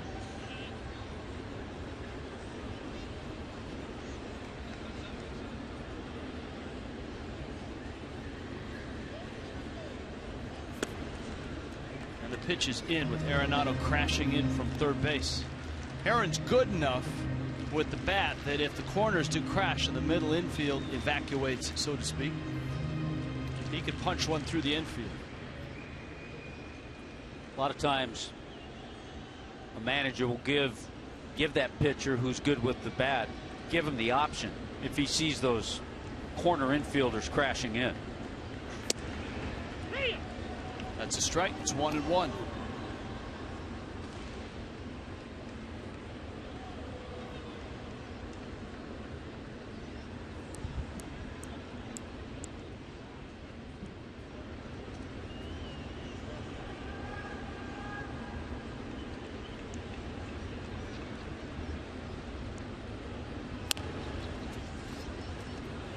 That bunt foul.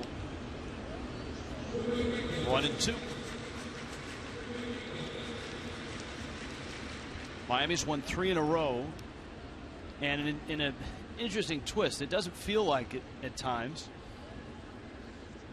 Since they've won this series, they've now won 5 of their last 7 series. The caveat there is that the 2 they've lost were 3-game sweeps. They lost it in Pittsburgh and in Toronto. De La Rosa on to first to get the out.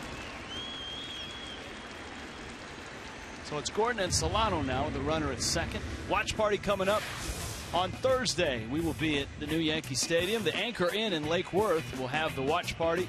Marlins and Yankees are at 7:05 here on Fox Sports Florida. You can win tickets, raffle prizes, meet Billy, the Energy Team. Enjoy Corona Light specials throughout the ball game. For more info, go to Marlins.com. Now Gordon, who has singled and struck out. And once again, Miami has a runner in scoring position against De La Rosa. And they have yet to figure out how to get the guy home.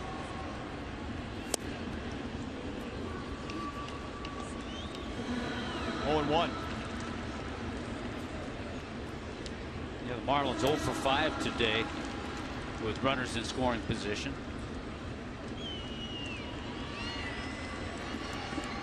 Not a lot of at-bats, just 7 for Gordon against De La Rosa.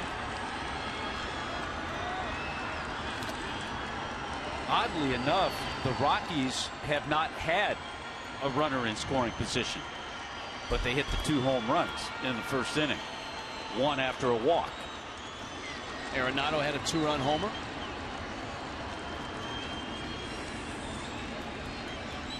Charlie Blackmon opened the game with a solo homer.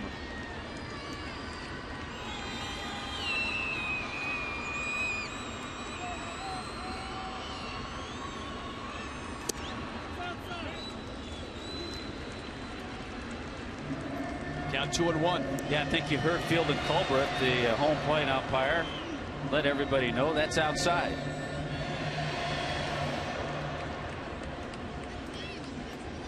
And it was. That was a pitch similar to the one he rung Gordon up on.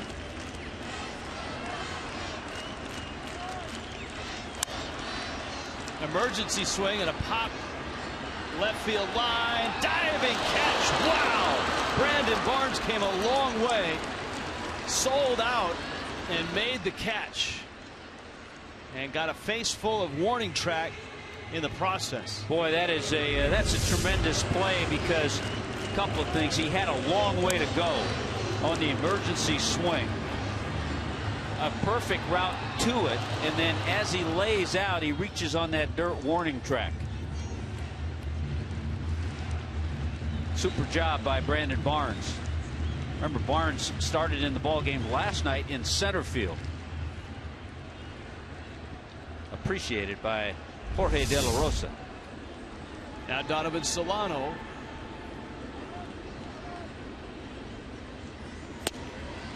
Solano reached on an error by the third baseman Nolan Arenado in the third, and he came into the ball game for Martin Prado, who reached on an error by Arenado in the first.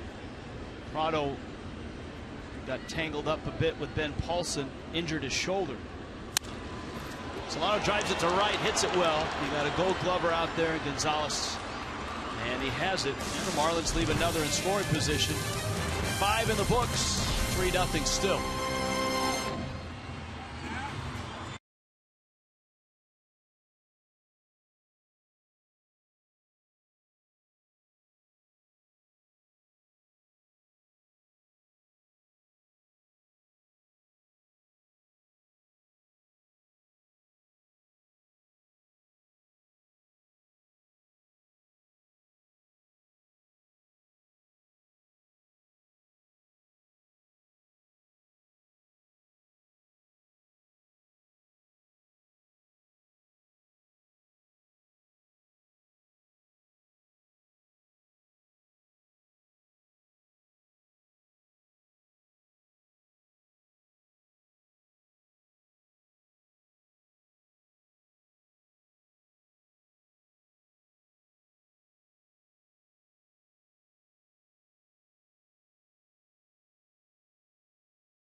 Day, the greatest golfers in the world are headed to the Pacific Northwest, just south of Tacoma, Washington.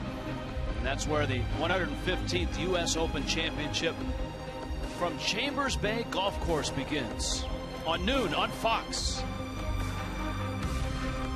Fox Sports 1, primetime 8 Eastern, 5 Pacific on your local Fox station. It's all streaming live on Fox Sports Go.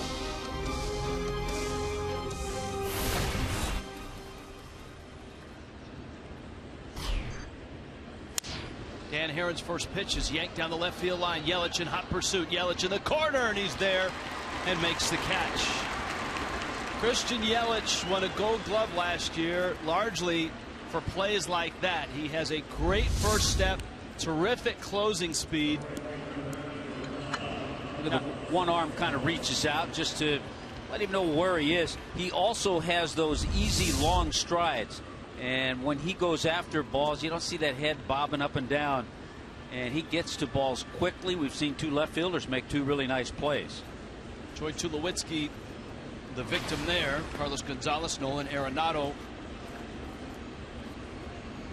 Now against Herron, who's found a second win, or maybe it's his first win after the 3 runs in the first. Solano and Echeverria switch after a strike on Gonzalez. Well, I would say there was no question after that first inning. The Rockies scored 3, and Herron threw 37 pitches. That we're probably all a little surprised. I don't know if we're surprised, because we've seen him work through this before. But I think a lot of people didn't think he'd be in this part of the game. Stan has to go back. That's a rocket, and it's over his head and off the base of the wall. Karam's back out. Ozuna is right on the scene to keep Carlos Gonzalez to a double. Not many people, in fact, maybe the only guy that hits the ball harder off the bat in baseball is in right field. The exit speed on Carlos Gonzalez's hits are near the top of the list. Yeah, that ball really jumped, and we talked about his matchups against Dan Herron over the years. 10 for 26 now. 4 home runs for Carlos Gonzalez, so he has seen Dan Herron very well.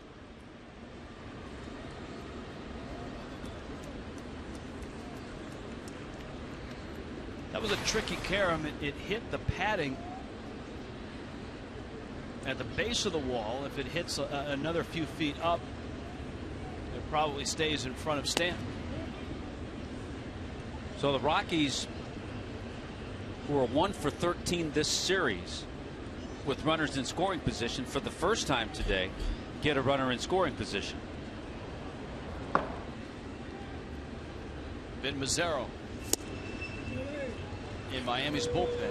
Aaron gets a strike on Arenado, who homered in the first, walked in the fourth.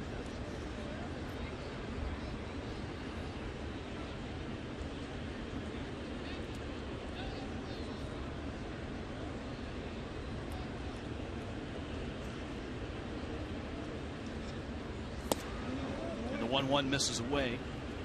Mets are starting to mount a bit of a rally. Bottom 5. Atlanta still on top, though, 8-5. That's in New York. Jace Peterson has 3 hits, a homer, has driven in 3 and scored 3 runs.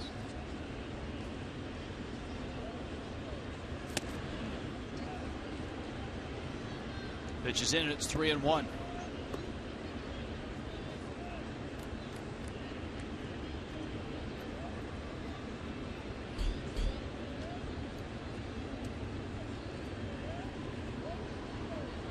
Mets have a home run from Daryl Siciliani.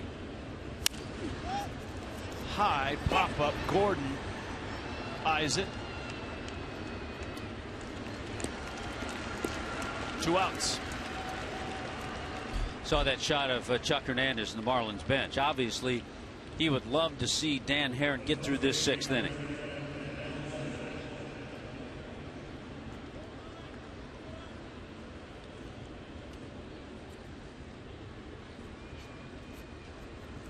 Ben Paulson's 0-2. Aaron right now at 100 pitches. Think about it, 37 of those came in the first inning. Right, and all 3 runs, and both home runs.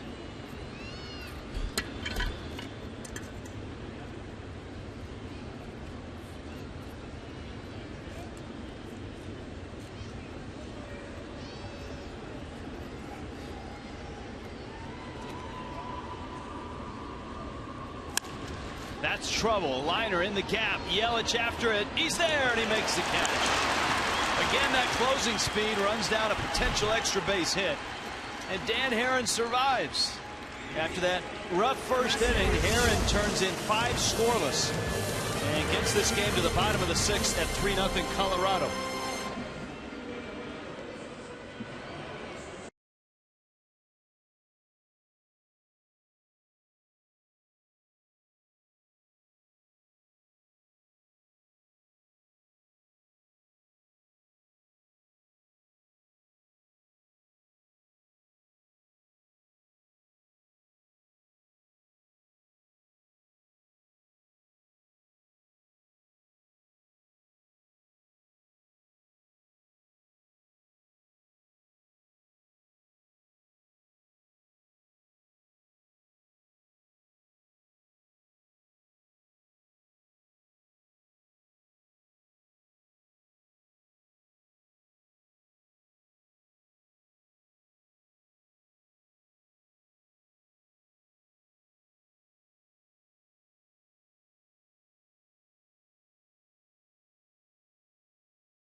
And frustrated Miami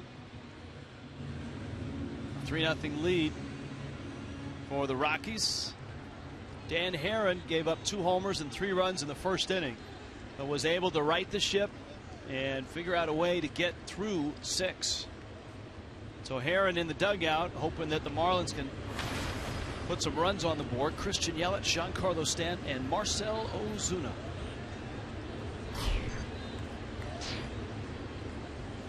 The other side of that, Rich, De La Rosa was a little rocky in the first inning as well, and he's been able to, maneuver things around. 1 base hit since then, an error.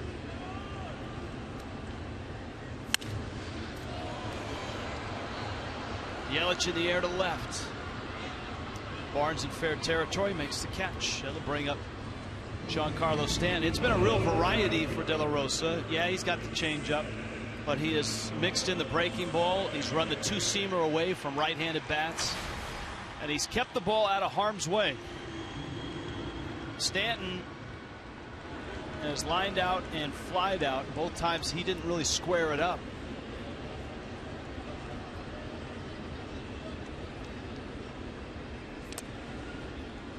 Nowadays with Stanton, you see the swing, you hear the contact, and you expect it to go 430 feet at the least.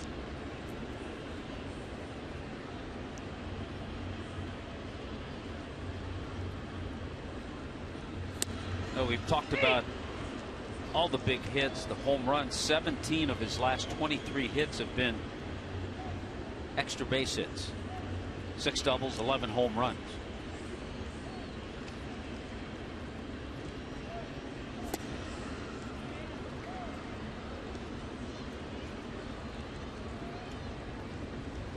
Stanton with a 2-1 count coming.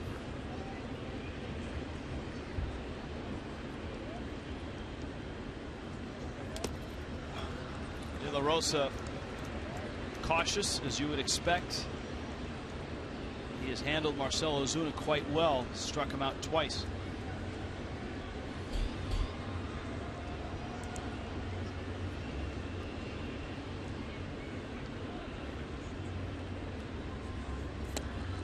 And it's ball 4. And that's a good take, too, by Stanton on the changeup. Stanton takes his walk. And before Ozuna gets there, we remind you that Fox Sports Supports is proud to team up with AYSO, the world's largest soccer club.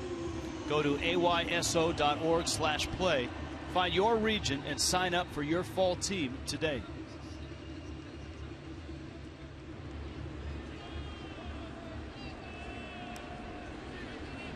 Now, coming into the ballgame, Ozuna had 2 at-bats against De La Rosa, and he was 2 for 2 with a home run. 0 for 2 with a pair of strikeouts today.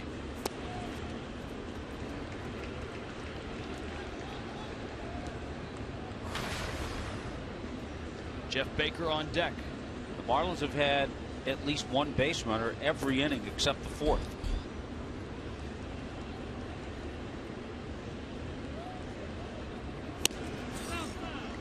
That's a pitch that a lot of right-handed bats have chased.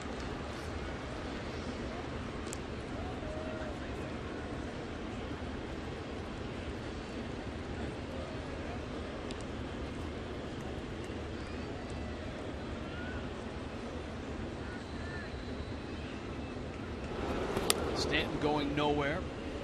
See what he does here, because he's done it a few times today. The count's 2-0. You would think maybe fastball. We've seen so many changeups, and that's been a good pitch for him. See what he goes with 2-0. Ozuna got plenty of it, but again, that's a pitch that for a right-handed hitter, it's hard to keep that pitch fair. Yeah, he cut that ball, got it in on the hands of Marcell.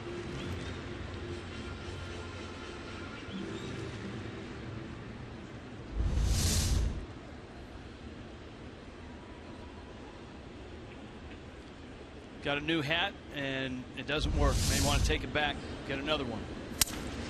Look out. Arenado chasing the ball, but also escaping the bat. Wow, that bat shattered.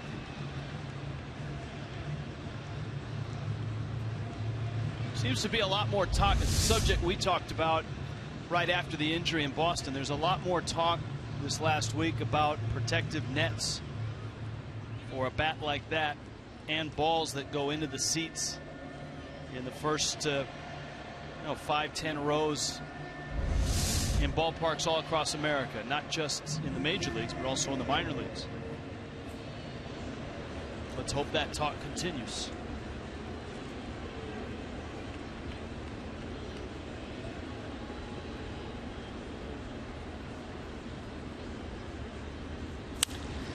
Hit hard to short.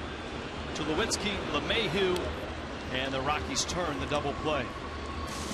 6 innings. Jorge De La Rosa still spinning a shutout.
Department of Transportation reminding you, drive sober or get pulled over. How about Lexus of Pembroke Pines, price, service, selection? You are gonna love us. That's a Sunday in Miami, isn't it? Got the umbrellas out. Got the tan going. Vin Mazzaro out of Miami's bullpen. So this ball game meanders into the 7th. Rockies got 3 in the first, and that's all the scoring in the ball game. Mazzaro enters at the bottom of the order for the Rockies. Nick Hundley, Brandon Barnes, pitcher spot due up, and Jorge De La Rosa. And the way De La Rosa is going right now, you'd expect at 88 pitches he will hit. You know, for Dan Herron, after that first inning, just 3 base runners. A hit batter, a walk, and a double.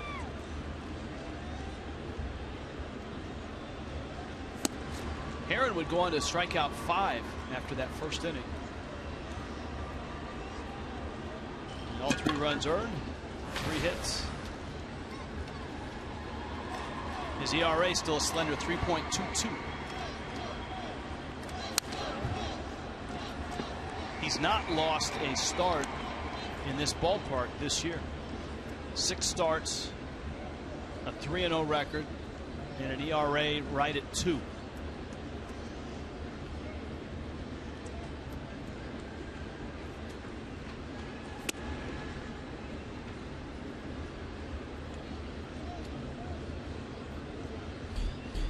Well, it's consistency that we talked about. Just looking back, 6 of Herron's last 8 starts. He's gone 6+ innings.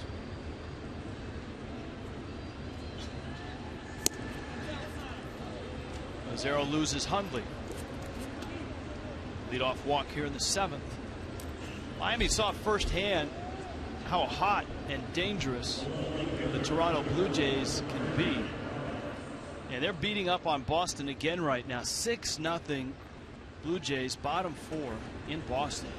That was a huge series, actually, for both clubs, because the Red Sox had been struggling.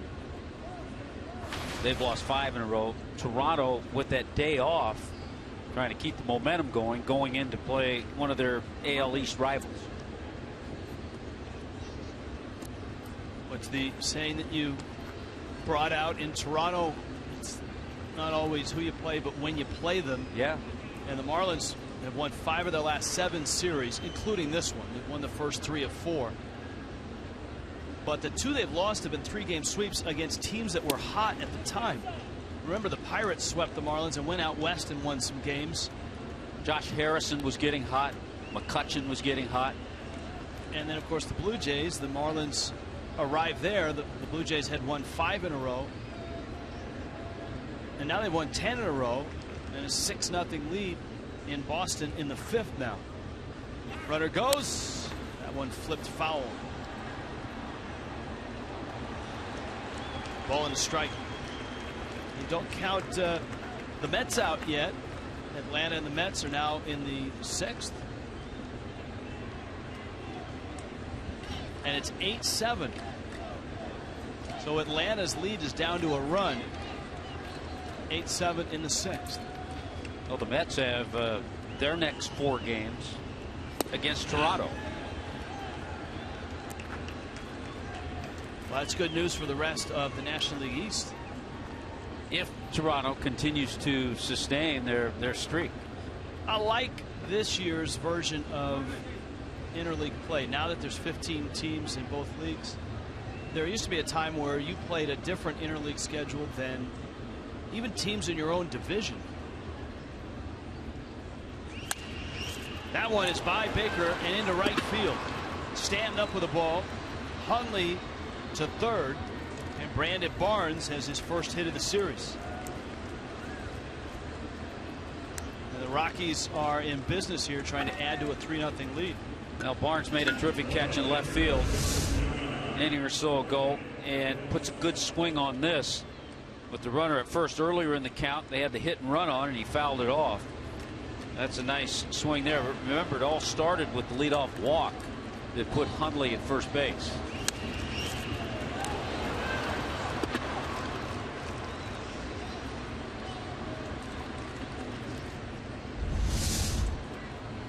De La Rosa.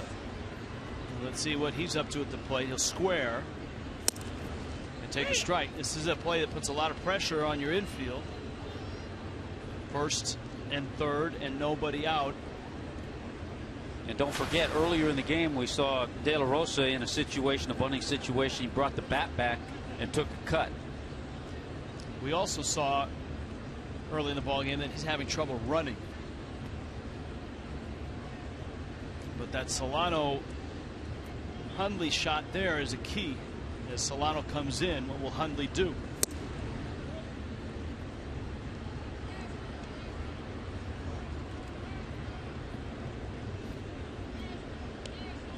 Ball and a strike.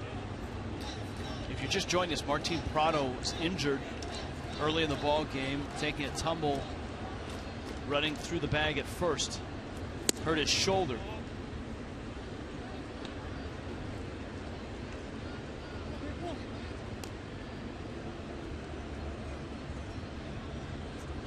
Two and one.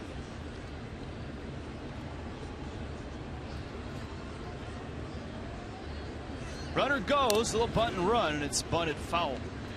There have been a number of times this year where pitchers have forgotten to pay attention to runners. And we've seen it happen, I think, more than it should. And that time, Mazzaro, no attention to the runner at first base. And had that ball not been fouled off, there wouldn't have been a play on him at all. Now it's 2-2.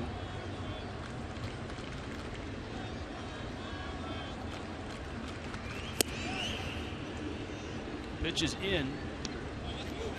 Mazzaro certainly not making it easy on De La Rosa. Steve Cishek in Miami's bullpen. We got Big Thunder up next, and Blackman, LeMahieu, Tulowitzki, Gonzalez, Arenado. So Miami trying to get an out here Runner goes, hit and run, bounce to third. Solano looks the runner back, gets the out at first. And there's one out. The Rockies have second and third. 2015 Esurance All-Star Game ballot is all yours online. You can vote 35 times per email address. Just go to marlins.com on your computer, tablet, smartphone, Apple Watch, whatever you got. 2015 All-Star Game Esurance ballots, marlins.com. Giancarlo Stanton, D. Gordon need your help. Right now they're in the starting lineup, but they've got guys closing in on them quickly. And Danny Echeverria deserves your votes and your love as well. Yeah, when you see those other players closing in, especially on Giancarlo and on D. Gordon, you want to make sure you get those votes.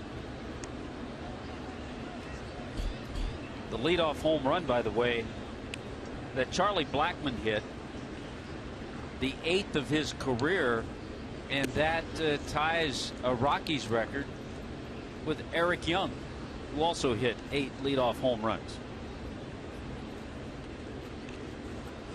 EY Sr. has been a friend of the show this weekend. He's had a lot of different trivia appearances, flashbacks, and highlights. He's had a bit role in a few of those.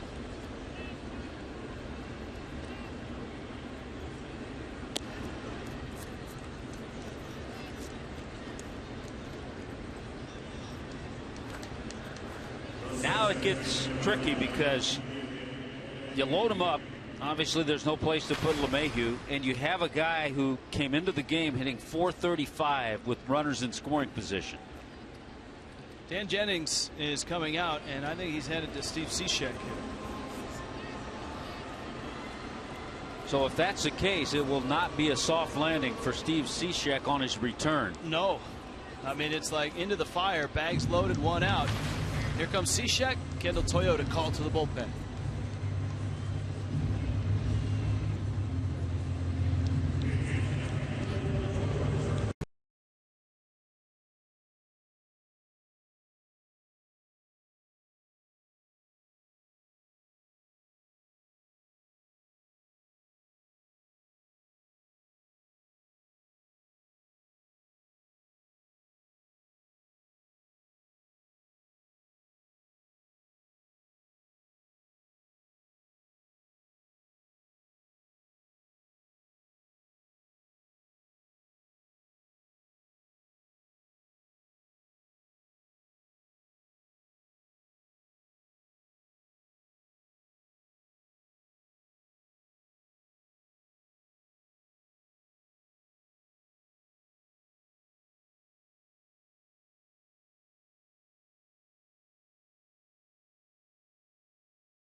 Double-A. He went down to iron out mechanics, sharpened up. They were able to use Cishek down there in a much longer stint as you would get for a closer. And so Cishek arrives.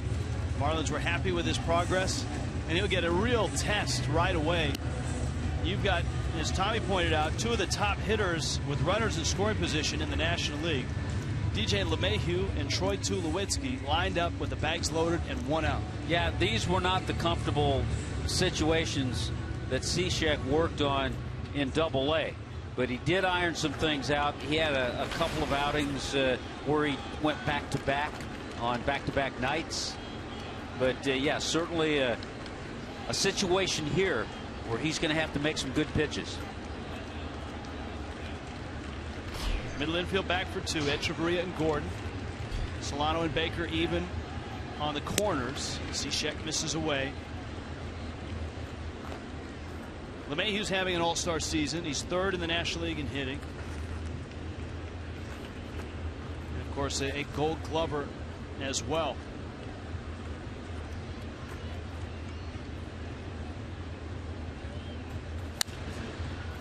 Lifted in the air and foul and out of play.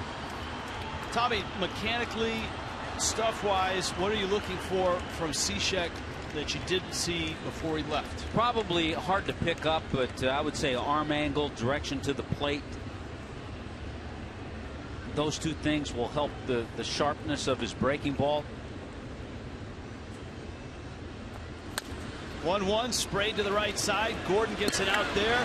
Etch's turn is not in time, and the Rockies get a run. Tough to turn 2 on that ball, and the Marlins made the best of it.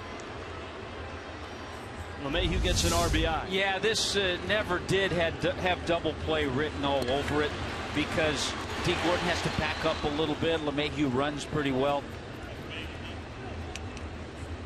Tough one to turn 2 on. Good effort by both Gordon and Echeverria.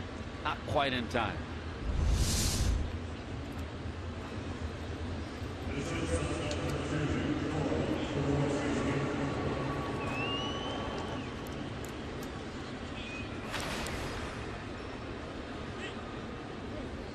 That's a hard one, Rich, when you look at a relief pitcher and the line that has runners that he's allowed other runners to score, other pitchers' runners. That's a tough one. You come into a bases loaded situation with 1 out. It's a no-win situation. Yeah. If you're trying to help your inherited runners' totals. Runner goes, good jump, breaking ball, strike. And a stolen base. LeMahieu puts himself in scoring position for Tulowitzki. You can see that Walt Weiss has a lot of activity with his base runners. He's had movement on the bases a lot today. Kind of the way he played.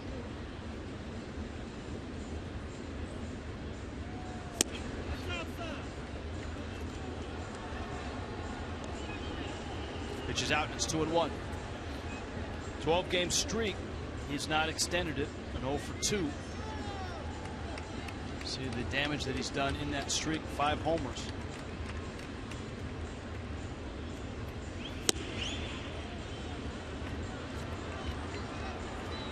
Three and 1.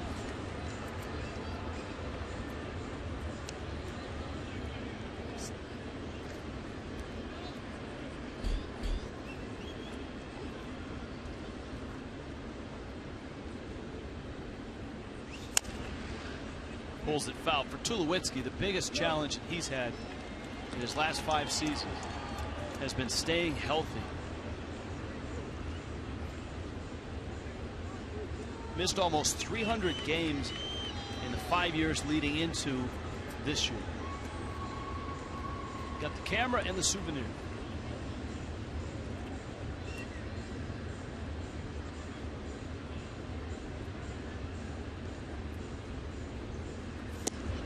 Pitch is in.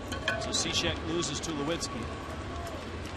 Now he gets Carlos Gonzalez.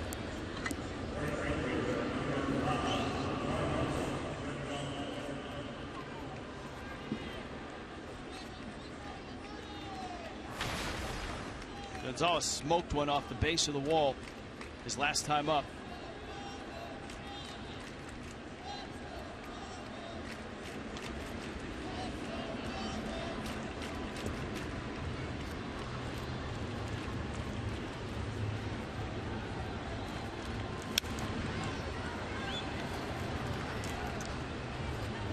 Carlos Gonzalez, batting title 2010, hit .336. 34 home runs, 117 RBIs that year. But because of his various injuries, that's the only year he has had more than 100 RBIs. Yeah, he's the other guy that they've had trouble keeping healthy. In the same 5-year span as Tulowitzki, he's missed 212 games.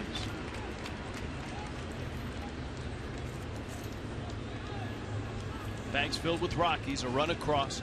4-0 Colorado in the 7th. Cishek's 0-2. And he elevates a fastball at 92 miles an hour. The velocity came back before Cishek was sent down. He was at 92, 93, which is a good sign. The command and the location, though, were not there. Got him. Breaking ball. A nice effort from Steve Cishek. Good job. Strikes out Gonzalez. Rockies get a run, but that's it. It's 4-0.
Sunday afternoon, and a 4-0 Rockies lead. H.H. Gregg sponsoring Family Fun Photo Sunday. Your best family photo while watching Marlins baseball. Use the hashtag Sunday Fun Day Marlins. Sunday Fun Day Marlins. And we'll show the best picture on Marlins Live postgame. Let's check in with Craig Minervini. Craig? Yeah, Rich, you're talking to Steve Cishek the other day when he came back. He talked about it being an emotional letdown when he had to go down to the minors. He'll swallow some pride there. And he also said very tough on his family. He's got a 7-month-old. They drove up to Jacksonville. He went over to Pensacola, then back to Jacksonville. But that had to feel really good, that stint there, because he also has talked about feeling bad letting his teammates down. He's done so well in his Marlins career and has had a rough go of it this year. So he did get back on track, did allow 1 run, but really did a good job with the infield ground out and then a big strike out of Cargo to keep it manageable here at 4-0, allowing only the 1 inherited runner to score. Guys? Yeah, Craig, and nice to see you see Chuck Hernandez and Cishek talking over in the dugout.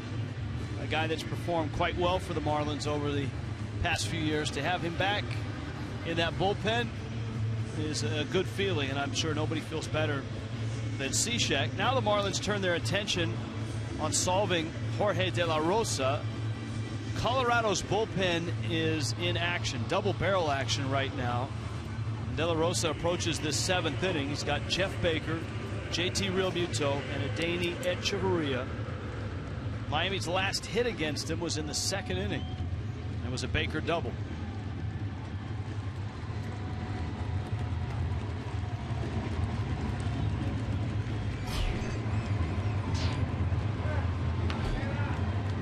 So 4-0.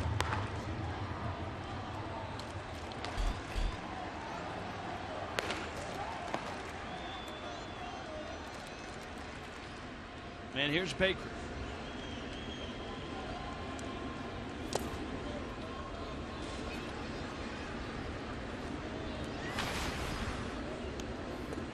Yeah, the Marlins today, Rich, have just had trouble putting an inning together. and putting hits together, just 2 hits in the game. Part of that, you give credit to Jorge De La Rosa as well. Without question, 6 innings. He struck out 4. He's walked 3. In-game box score, the Baker double, the Gordon single. Maybe the biggest throw of the day for De La Rosa wasn't a pitch, but the pickoff throw to first after D. Gordon led off the first inning with a base hit. It seemed to take the air out of the Marlins, out of this building. Martin Prado was injured on the next play, and De La Rosa was rolling. That may have taken a little air out of the ball club as well, losing Martin Prado. Prado, in his first at bat in that first inning, while crossing first base, had his foot clipped by Ben Paulson's glove on a low throw, tumbled across the bag, landing hard on his right shoulder. The injury from the Marlins clubhouse is reported as a sprained shoulder. He's day to day. Brad Hand in Miami's bullpen.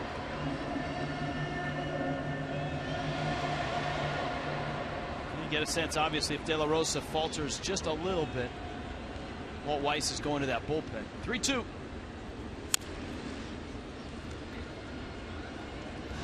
I'm sure Martin Prado hopes that shoulder feels a little better. He'd like to get in there against the team that he finished the season with last year, the Yankees.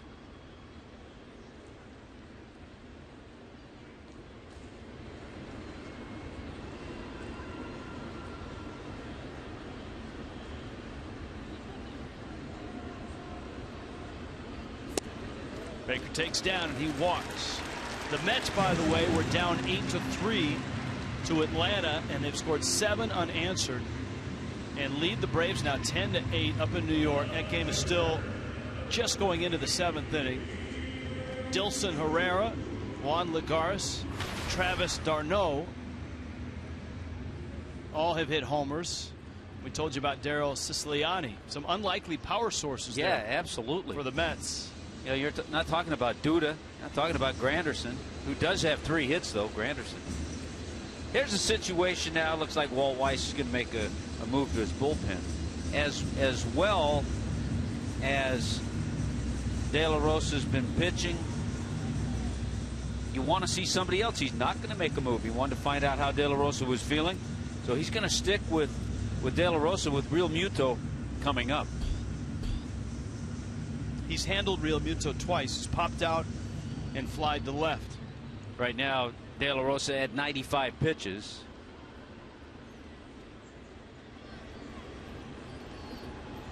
Real Muto, 7 hits in his last 17 at bats. Had a 3-run homer the other night.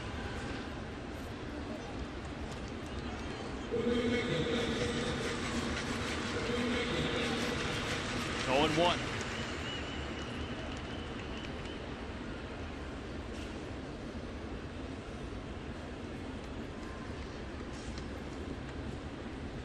Six of the 7 innings, Miami has had base runners.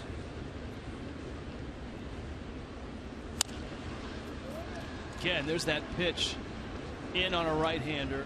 Really hard to drive that ball fair. And De La Rosa is content to just keep feeding that pitch and get foul ball after foul ball. Well, and it sets up what he does. He goes in with that pitch, then he goes away with that changeup to the righties.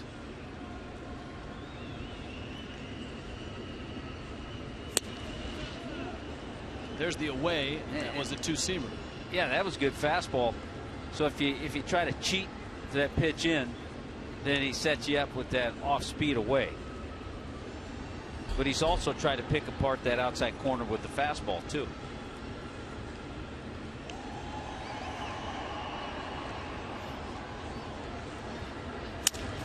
Slow tapper out towards short to Lewinsky. LeMahieu not in time. Real Muto beats the throw.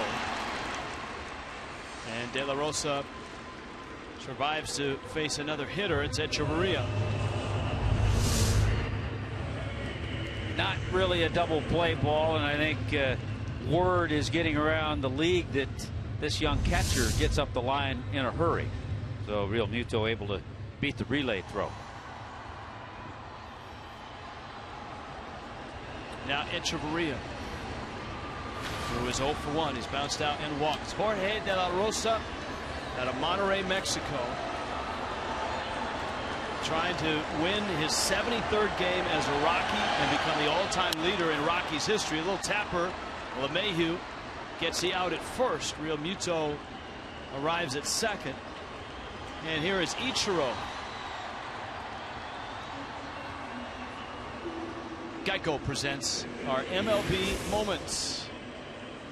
2005, in his 696th Major League game, Ichiro becomes the third fastest to 1,000 hits. Only Chuck Klein and Lloyd Wainer were faster. Here's in a situation too with Dan Jennings having to use Donovan Solano to replace Martin Prado. Only right-handed bat he has available is Jeff Mathis. These two do have a short history. 4 for 9 is Ichiro. And De La Rosa gets a call and a strike. 0-1.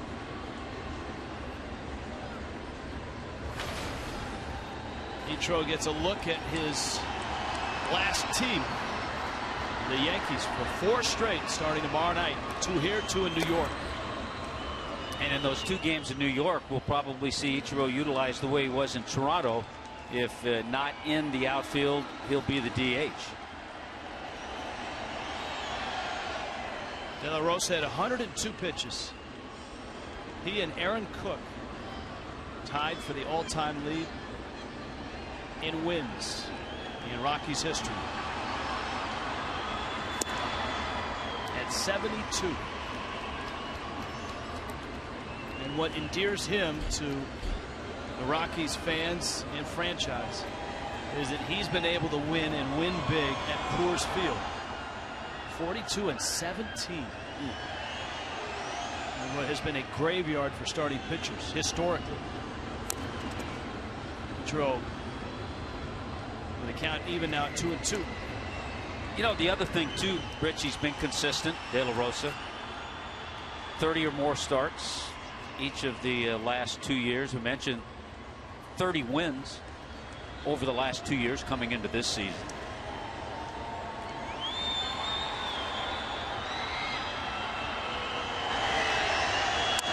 Ichiro, those soft serve into center field, a base hit. Real Muto will score, and the 41-year-old just keeps swinging it. 7th pinch hit of the season for Ichiro. Gets his average near 280. You know I love soft serve, and I even love it when Ichiro gets one too. Look at that, off the end of the bat. Somehow he keeps that front side in enough that he's still able to get enough of the ball and get it into the outfield. 2,882 hits for Ichiro. He is 2 behind Zach Wheat, who is 38th all time. Now Gordon, and that's over the outstretched glove. LeMahieu, no play. An infield hit for Gordon, and possibly the last guy that De La Rosa will face. Walt Weiss has already come out for 1 visit. The bullpen has been ready for the last 15. And Solano with runners first and second. Walt Weiss checking the charts. And then after Solano, you have the left-hander Christian Yelich, who he probably would like De La Rosa to face if it gets that far. I like that. Did you see Weiss? He came around up the top step just to show De La Rosa that, hey, I want you to finish here. Big at bat for Donovan Solano. It's a 4-1 ball game. Solano is 0 for 2. Runner goes. Ichiro a big jump, and he's going to steal third. Surprising Even D. Gordon, who was the trail runner, never saw it and never went himself. 7th stolen base. Now watch Tulowitzki. You can see him coming out of the picture there, top of your screen. He was coming over hoping maybe to get a turn or a throw from De La Rosa, but nothing happened there, and Ichiro picks up his 6th steal of the year.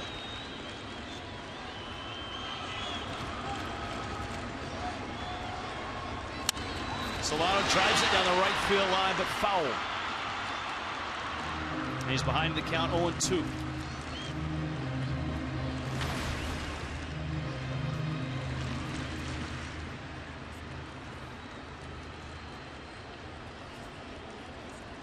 Ichiro at third base. Speed at first with T. Gordon. But Jorge De La Rosa is 0-2 on Donovan Solano.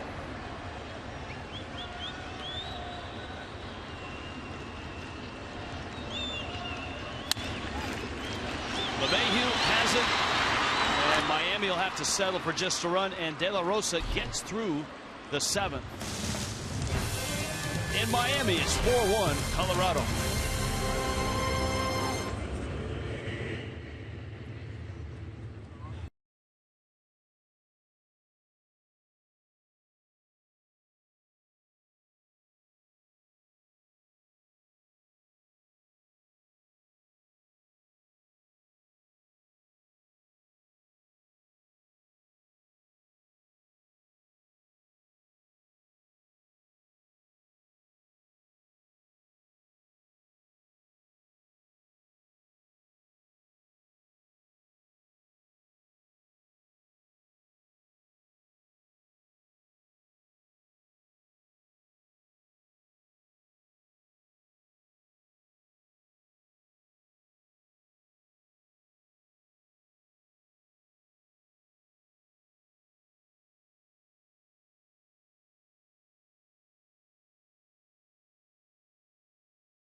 So he goes 7. He's put himself in a position to set the franchise record for wins if his bullpen can hold the lead.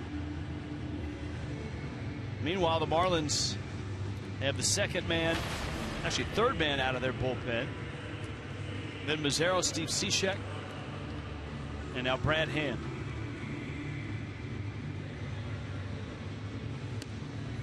Now, all day, this pair has been trying to get a foul ball. They've got the rail seats, which are good. They've tried using their caps to capture some balls. Our H.H. Gregg high def highlights: missed 1, missed 2, a slow roller.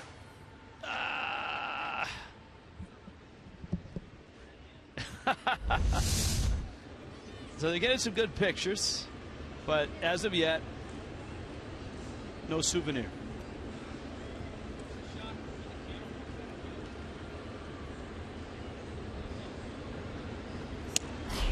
Nolan Arenado, Ben Paulson, Nick Hundley for the Rockies. Miami trying for a very rare 4-game sweep. You don't get the opportunity much. And if you go back in Marlins history, it just hasn't happened a whole lot. Only 9 times have the Marlins swept a 4-game series, and 8 of those have been at home. Last time they did it was 2011. Arenado to short, and Chavarria on to first. Yeah, you'd like to see Brad Hand bounce back from his start in Toronto. Did not get out of the first inning. A third of an inning, gave up 6 hits and 6 runs. Now with Matt Latos back, Hand into the bullpen, So it does give Dan Jennings that option of another left-hander down there.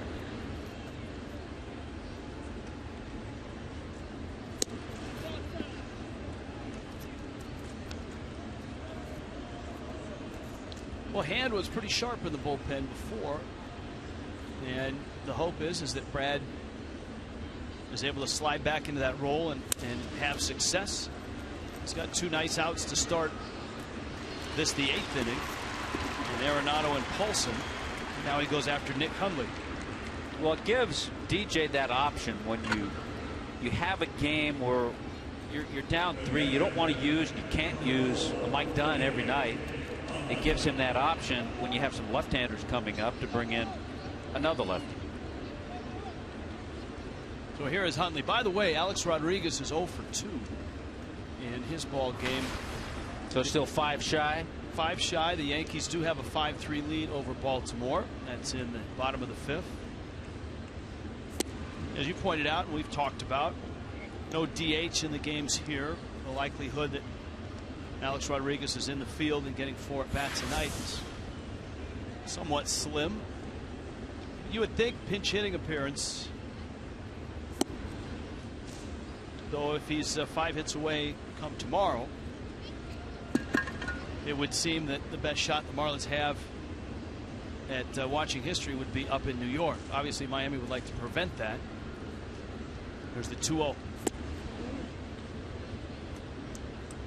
The Yankees would like to just win a ball game at Baltimore. They now have a 2-run lead, and the Mets are up 10-8 in a wild comeback against Atlanta. That game is just in the bottom of the 7th. Yeah, you mentioned the Yankees have lost 3 in a row. Toronto still leading, but Boston trying to come back. 6th inning, it's 10-5 Blue Jays. Baltimore's won 8 out of 10.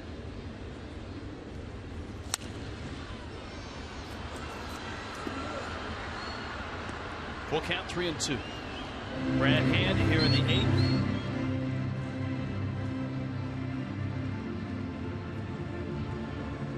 Rockies bullpen has been in motion during this half inning, and so you would expect a fresh arm for the bottom of the 8th. Marlins have Yelich, Stanton, Ozuna, Baker.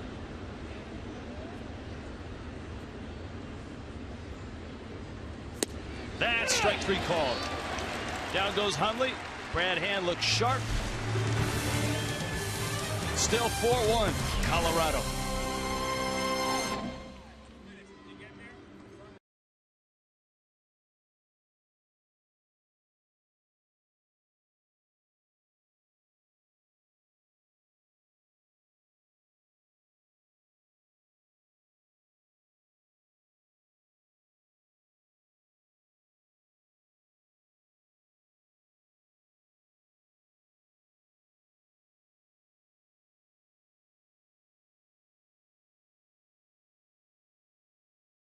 4-1 Colorado. This copyrighted telecast presented by the Authority of the Marlins.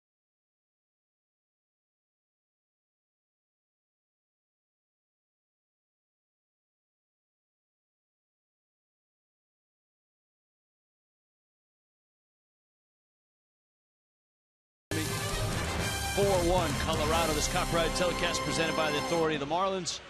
May not be reproduced or retransmitted in any form. Accounts and descriptions. This game may not be disseminated without the express written consent of the Miami Marlins. Marlins Park, Fish, and Rockies. Final time that these two teams will meet. Their 7th meeting, and Miami's won 5 of 6. Boone Logan out of Colorado's bullpen, probably for just one hitter. It's Yelich, Stanton, Ozuna. And if anybody reaches Baker, due up 4th. Yeah, he may be in just to face Yelich. You know, in the all-time matchups between these two teams who entered the league in the same year, 1993, the Marlins are 96 and 88 against the Rockies.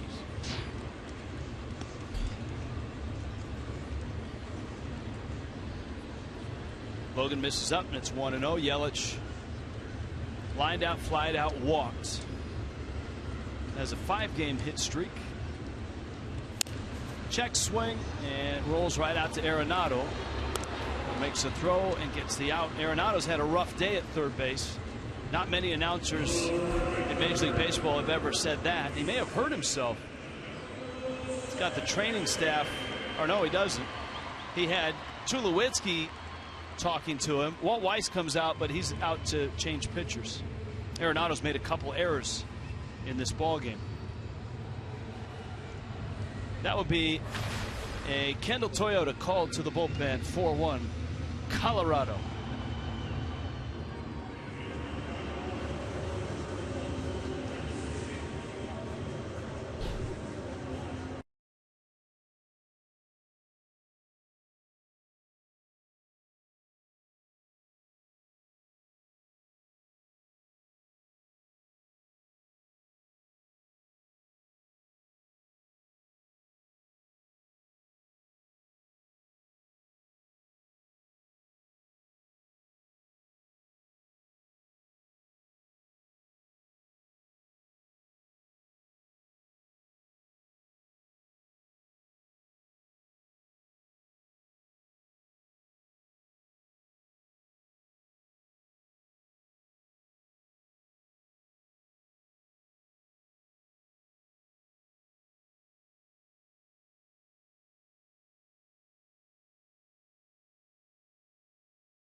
MLB.TV Premium, #1 live streaming sports service.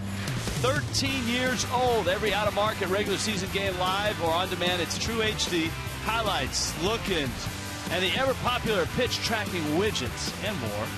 MLB.TV Premium gets you a free at-bat 15 subscription. Blackout and other restrictions apply. Check your local listings. VIN numbers. MLB.TV for details. Tommy Kahnle in for the Colorado Rockies. 25-year-old. We've seen a couple of times in these matchups between the Rockies and Marlins out of Lynn University. And his job is to keep Giancarlo Stanton in the ballpark. Stanton lined to center, flied to center, walked. The times we've seen, excuse me, Rich, we've seen Kahnle good fastball, good live fastballs.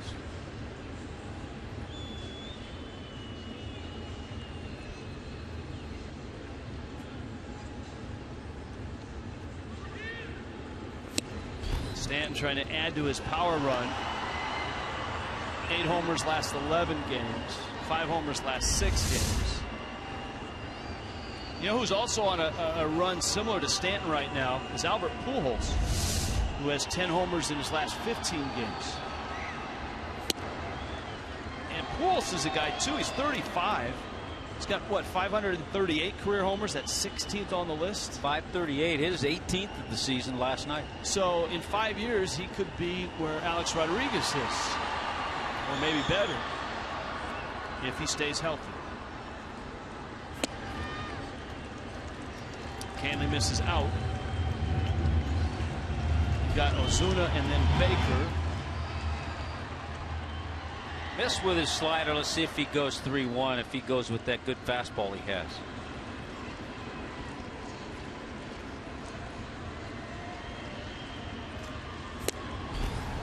It's a strike. Stanton started towards first. And it was a good fastball, 97. Boy, right at the knees. Front of the plate where it goes over, and it caught the zone. 3-2 coming. Stan busts his bat and gets it by Tulowitzki. If they measured exit speed off the bat when you break it, I think Stanton would lead that category as well. Well, there's so many categories. Keeps a little hitting streak alive. 7 in a row now for Giancarlo. A little too quick on that on the end of the bat, but still with that bat speed got it past Tulowitzki.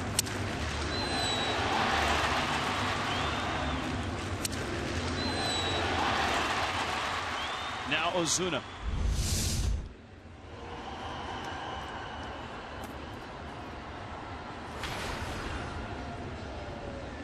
Christian Friedrich, a lefty, is ready in Colorado's pen. You've got Baker on deck. That one fouled back to the screen.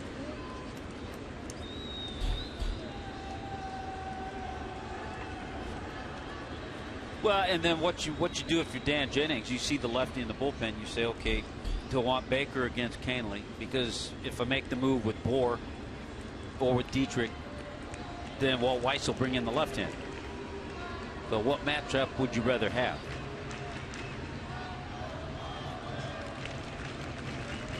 Probably Baker against Canley because he's been in the game. He's warm. He's had some swings. Baker's doubled.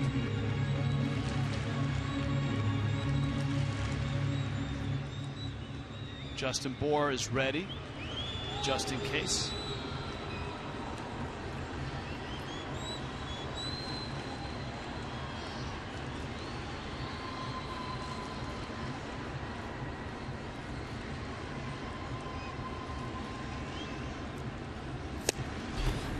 Ozuna swings to a 96-mile-an-hour fastball.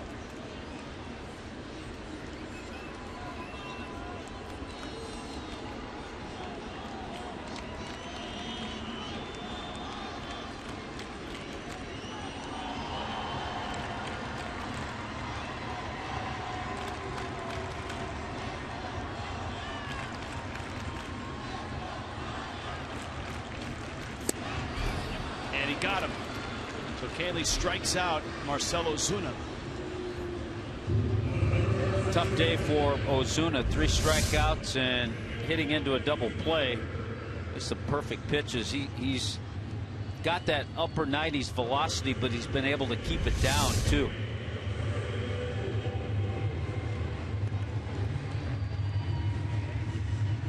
Well, the Marlins are going to bring Bohr to the plate. Friedrich is ready. Walt Weiss looking. We'll see what Walt Weiss does. Got a little visit to the mound. It's given the left-hander a little more time in the bullpen.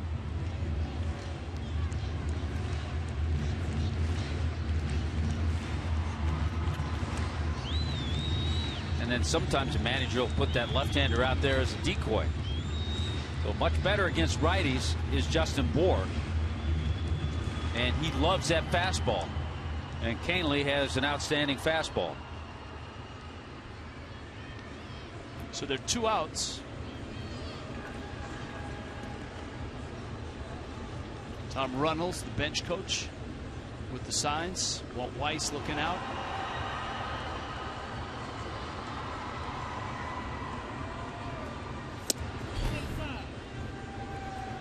I think in the case of Walt Weiss, if let's say Justin Bohr had represented the tying run, he may have made the move. But he knows even if Justin Bohr hits one out, this team will still have the lead. Canley's 1-0 to Bohr, and it's up. Canley's sporting some great hair. That's almost Rod Beck-like, or maybe even Kenny Powers. Yeah, but right? Yeah. The Wisconsin waterfall.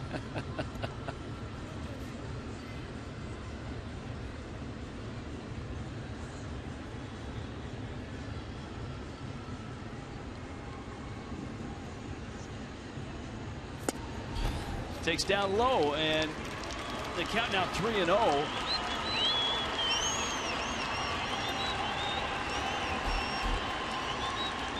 JT Realmuto is on deck. And so Bohr is going to get a 3-0 pitch.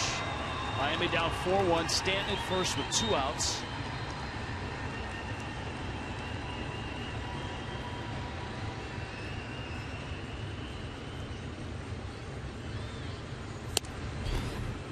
And it's a strike. See if he gets it again. That fastball. I would imagine he will.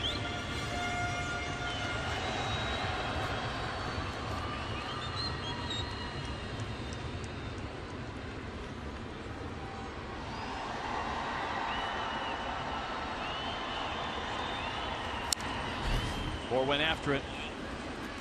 Full count now. Stanton will get started from first.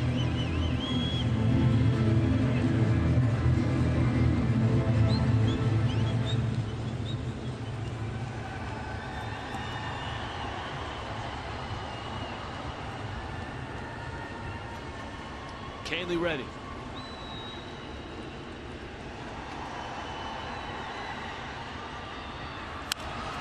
Bohr's ground ball brings Paulson off the bag. Canley gets to the bag, and Tommy Canley out of the bullpen finishes the fish in the 8th.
Florida is brought to you by your South Florida Honda dealers, by Kubota. For more information or to find a participating dealer, go to FloridaKubotaDealers.com. And by Kaiser University. For more information, go to kaiser.edu.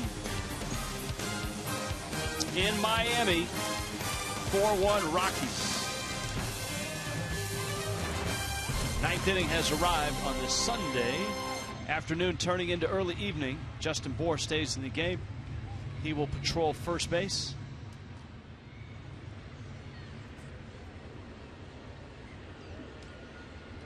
Rockies have Brandon Barnes, the pitcher spot. Willeen Rosario's got a bat. He's on deck. And Charlie Blackmon. Barnes trying to bunt. Misses.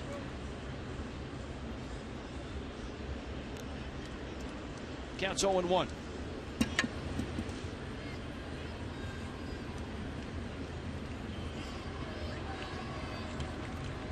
Miami's actually out-hit the Rockies 5-4, but 2 homers in the first inning. Charlie Blackmon to lead off the ball game. And a 2-run shot by Nolan Arenado. It somewhat stunned Dan Herron, who bounced back and would go 5 scoreless after that and get through 6 innings, giving up 3 runs on 3 hits. Barnes yanks it foul.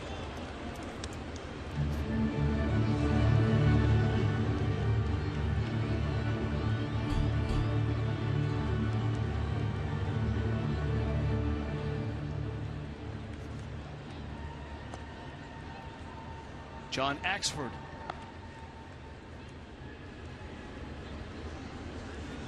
Ready in the Rockies pen. 1-2 pitch hit well into right field.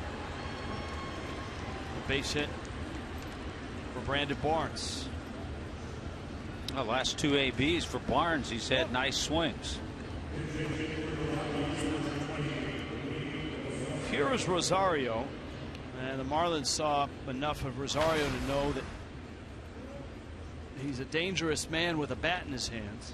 So he probably won't be bunting here. He had 2 homers last Saturday in Colorado. That was in the David Phelps start. Phelps gave up 1 of those 2. The good news for Phelps, he would go on to bounce back in his last start. And he'll get the ball on Tuesday night facing, of all people, Nathan Eovaldi. Those 2 part of the Marlins-Yankees trade in the offseason. A guy that might not be around, we're still waiting to see. Listed as day-to-day, Martin Prado with a shoulder injury in this game. After crashing while running across first base and landing on that right shoulder.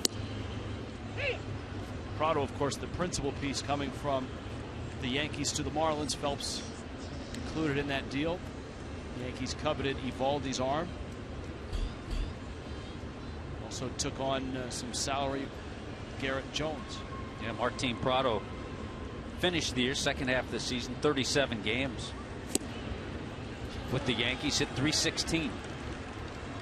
Rosario with just a violent swing and a miss. A catcher by trade, but just couldn't get to the point where the Rockies felt like he could be their everyday catcher defensively. They like him offensively enough to try to find a spot for him. Yeah, his best position is right where he is now. But not going to get that tailing fastball from Brad Hand. Brad Hand in his 2nd inning in relief. This game has also seen the return of Steve Cishek, who came in a bases loaded, nobody out spot.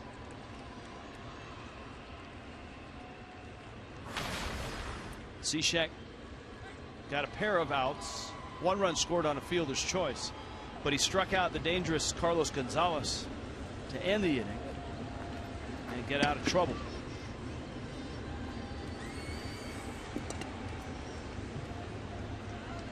Charlie Blackmon, and Hand goes over to first. So the Yankees are here tomorrow night. That'll be a good buzz in the ballpark here. Remember, we've been telling fans, if you have tickets, make sure you get parking, make sure you get here early. Yankees 5-3 lead over Baltimore is still holding up, though a long way to go at Camden Yards. It's the top of the 6th inning. Other teams in the National League East, Mets and Braves are playing a wild one. It's 10-8 Mets going to the 9th in New York. Phillies and Pirates are scoreless in the bottom of the 9th in Pittsburgh. Don't see that very often. Yeah, last night it was Garrett Cole winning his 10th game of the season, beating Philadelphia. Washington 2-0 over Milwaukee, bottom 6.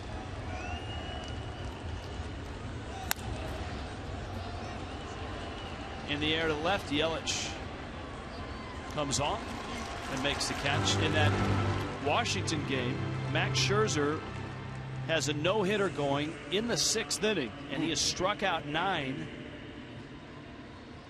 walked no one, so it looks like a perfect game. It is. unless he's hit someone, and it doesn't look like he's hit anyone. So Scherzer's got a perfect game in the 6th, 9 punch-outs. That was the crazy line for Chris Heston the other night for the Giants when he threw a no-hitter. First no-hitter of the year.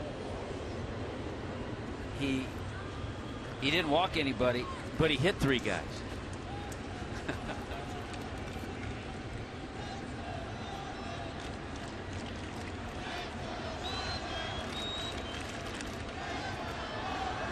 Giants have had 4 no-hitters for them in the last 4 years.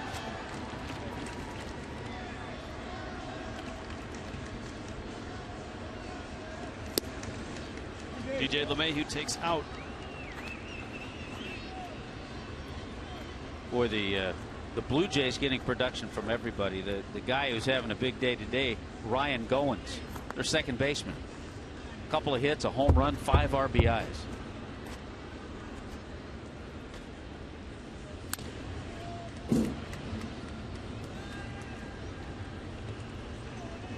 One and 2 to DJ LeMahieu. It's another no-hitter going in Houston. 10-0. Houston leads Seattle in the 5th.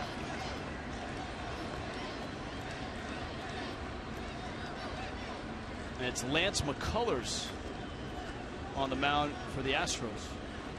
He's walked 4 though and struck out 4. 1-2 pitch. Outside corner. LeMahieu goes down. Nice work by Brad Hand. But the Marlins are down 3.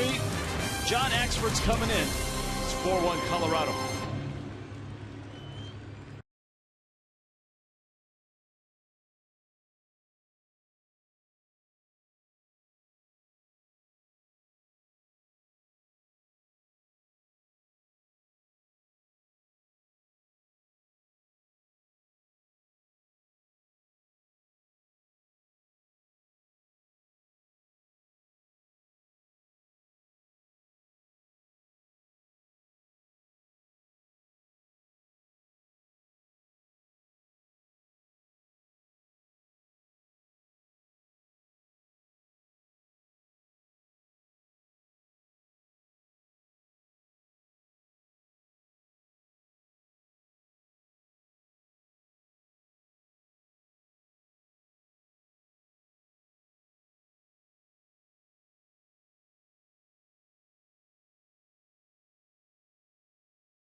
Sunday in Miami.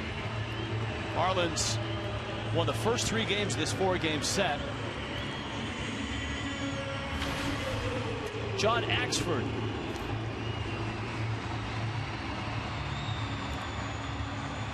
You know, the first 3 games, 2 Reds, 6-0 win, a 5-1 win, 4-1 last night. So the Rockies offense still, even today, hasn't come totally alive with 4 runs, but the Marlins have been shut down so far, just with the 1. JT Realmuto, Danny Echeverria, and then the 9 spot, that probably will be Derek Dietrich. The Rockies, Rich, in this series have just 22 hits, a batting average of 175, and they've gone 1 for 18 with runners in scoring position.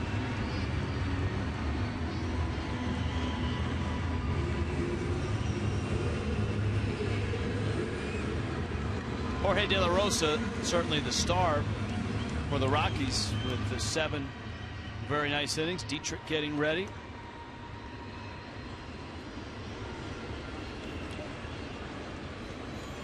Axford has 11 saves.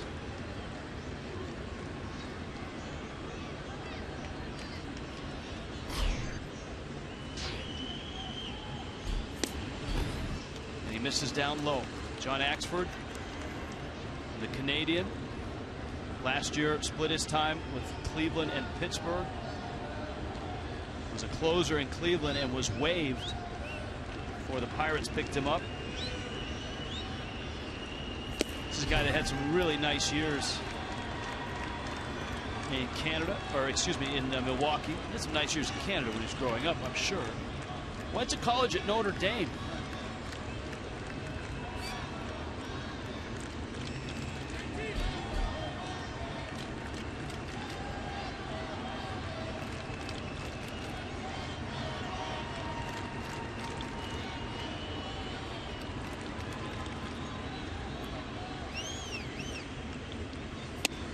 Right now he's having trouble finding the strike zone. Yeah, that's all you need at this point. You need base runners, and you'll take them any way you can get them.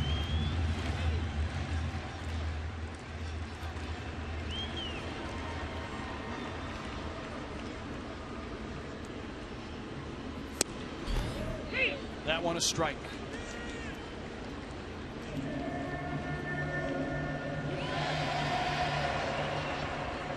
Axford's 2011, he had 46 saves. He was in the top 10 in Cy Young voting. But he misses on the 3-1. Realmuto's aboard. Echeverria. And then Dietrich. And then you're into Gordon at the top of the order. So a crack in the door, so to speak. The Marlins need a couple more base runners. And a lot of pitches that miss badly, too, from Axford.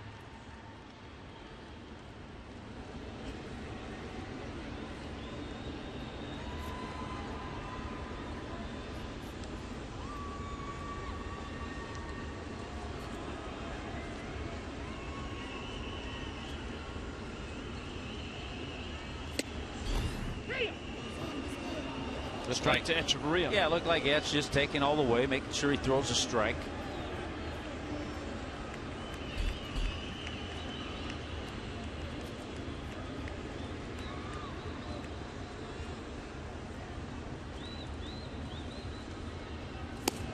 One misses away. Axford, a nice long career, and you know, in reading about it, one thing that jumps out on the page, he's been really good in the postseason. There twice with Milwaukee, and people forget he was in that Cardinal bullpen in 2013. They went to the World Series and lost to the Red Sox.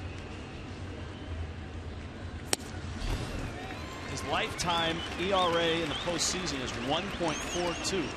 Has appeared in 12 games. He would be a guy that a lot of people wouldn't talk about if you talked about postseason closers, postseason pitchers. Very interesting guy. Does a review on the Academy Awards. He's always very precise on his picks. 2-1 pitch to Echeverria. It's 2-2.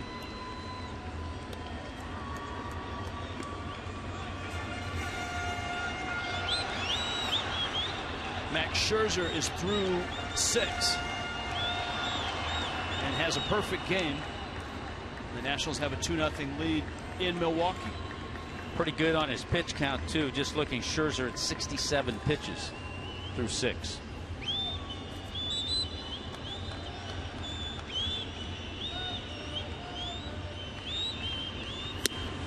Wow. 95 miles an hour. Axford dials that up and gets a strikeout. And here comes Derek Dietrich. Yeah, he just got this fastball by Echeverria. And in a good spot. Up in under the hands. Tough pitch to get to when it's at that velocity, too. So Dietrich, you've got Gordon on deck. And remember, Solano is in for the injured Prado.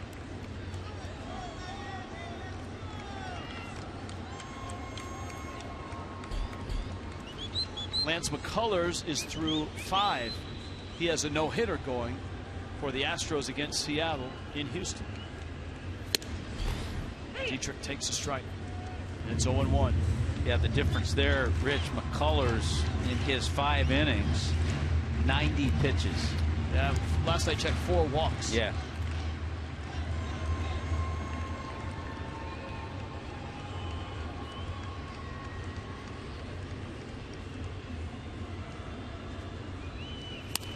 Dietrich lashes that one foul. Behind the count now, 0-2. Dietrich was hitting .260, 56 games for New Orleans. With some damage, 13 doubles, 3 triples, 7 homers. He was the team leader in homers and extra base hits.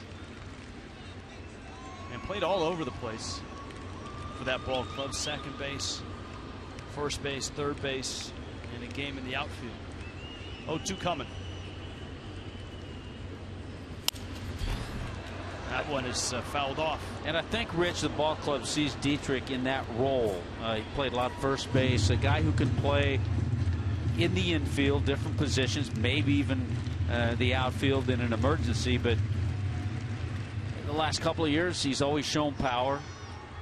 He had 5 home runs last year in his 49 games, hit 9 home runs with the Marlins in 2013 in 57 games.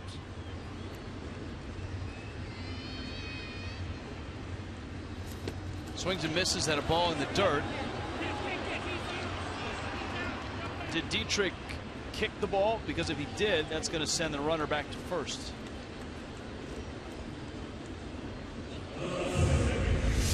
Here's a look. Boy, he chases that pitch that bounces way out in front of the plate. Yeah, he did. Not on purpose, but yeah, look, just as he was taking his stride. So Miami's down to their last out, and here's D. Gordon. You know, thinking about that Scherzer perfect game, it's in Milwaukee. That's a great hitter's park.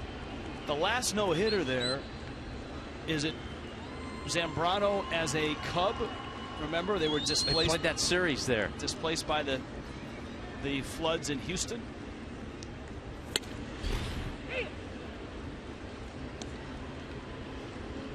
And Houston was playing the Cubs, right? And Carlos Zambrano threw a no-hitter. Yeah, a lot of Cub fans there. Not too far of a drive from Chicago. Boy, after walking Real Muto, all of a sudden Axford morphed back into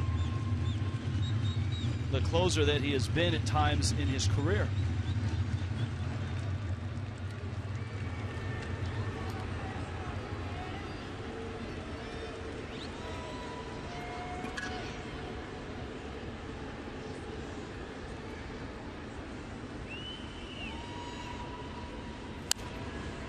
Off-speed pitch. Gordon stays alive. 0-2. The Rockies giving Real Muto the bag. So he took off. Not being held by Ben Paulson.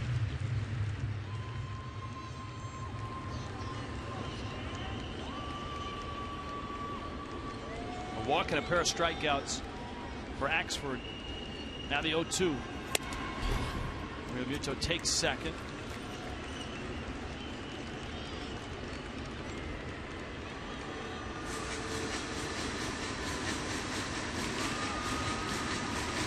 One and 2.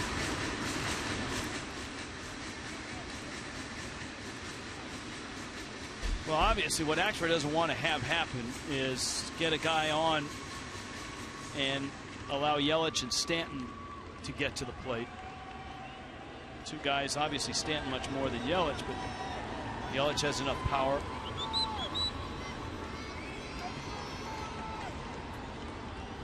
Yelich 2 hitters away, Stanton 3 hitters away.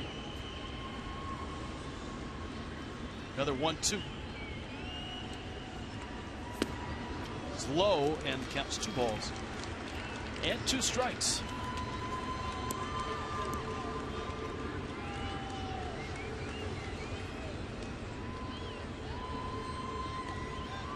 Steve Foster, former bullpen coach for the Marlins, now the pitching coach for the Rockies. 2-2.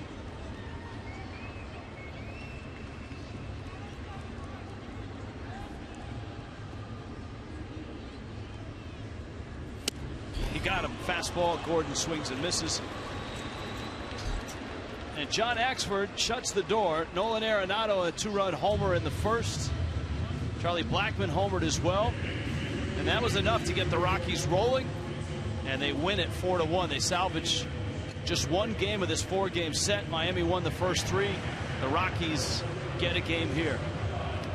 On a Sunday in Miami, the long ball, the difference in this game. Yeah, the early long ball on the part of the Rockies. So the Marlins, who had dominated the Rockies this year, drop this Sunday affair and get ready for the Yankees. Get an update on Martin Prado when we return. Checkers brings you Marlins Live, and that is coming up. 4-1 the final. Rockies winning.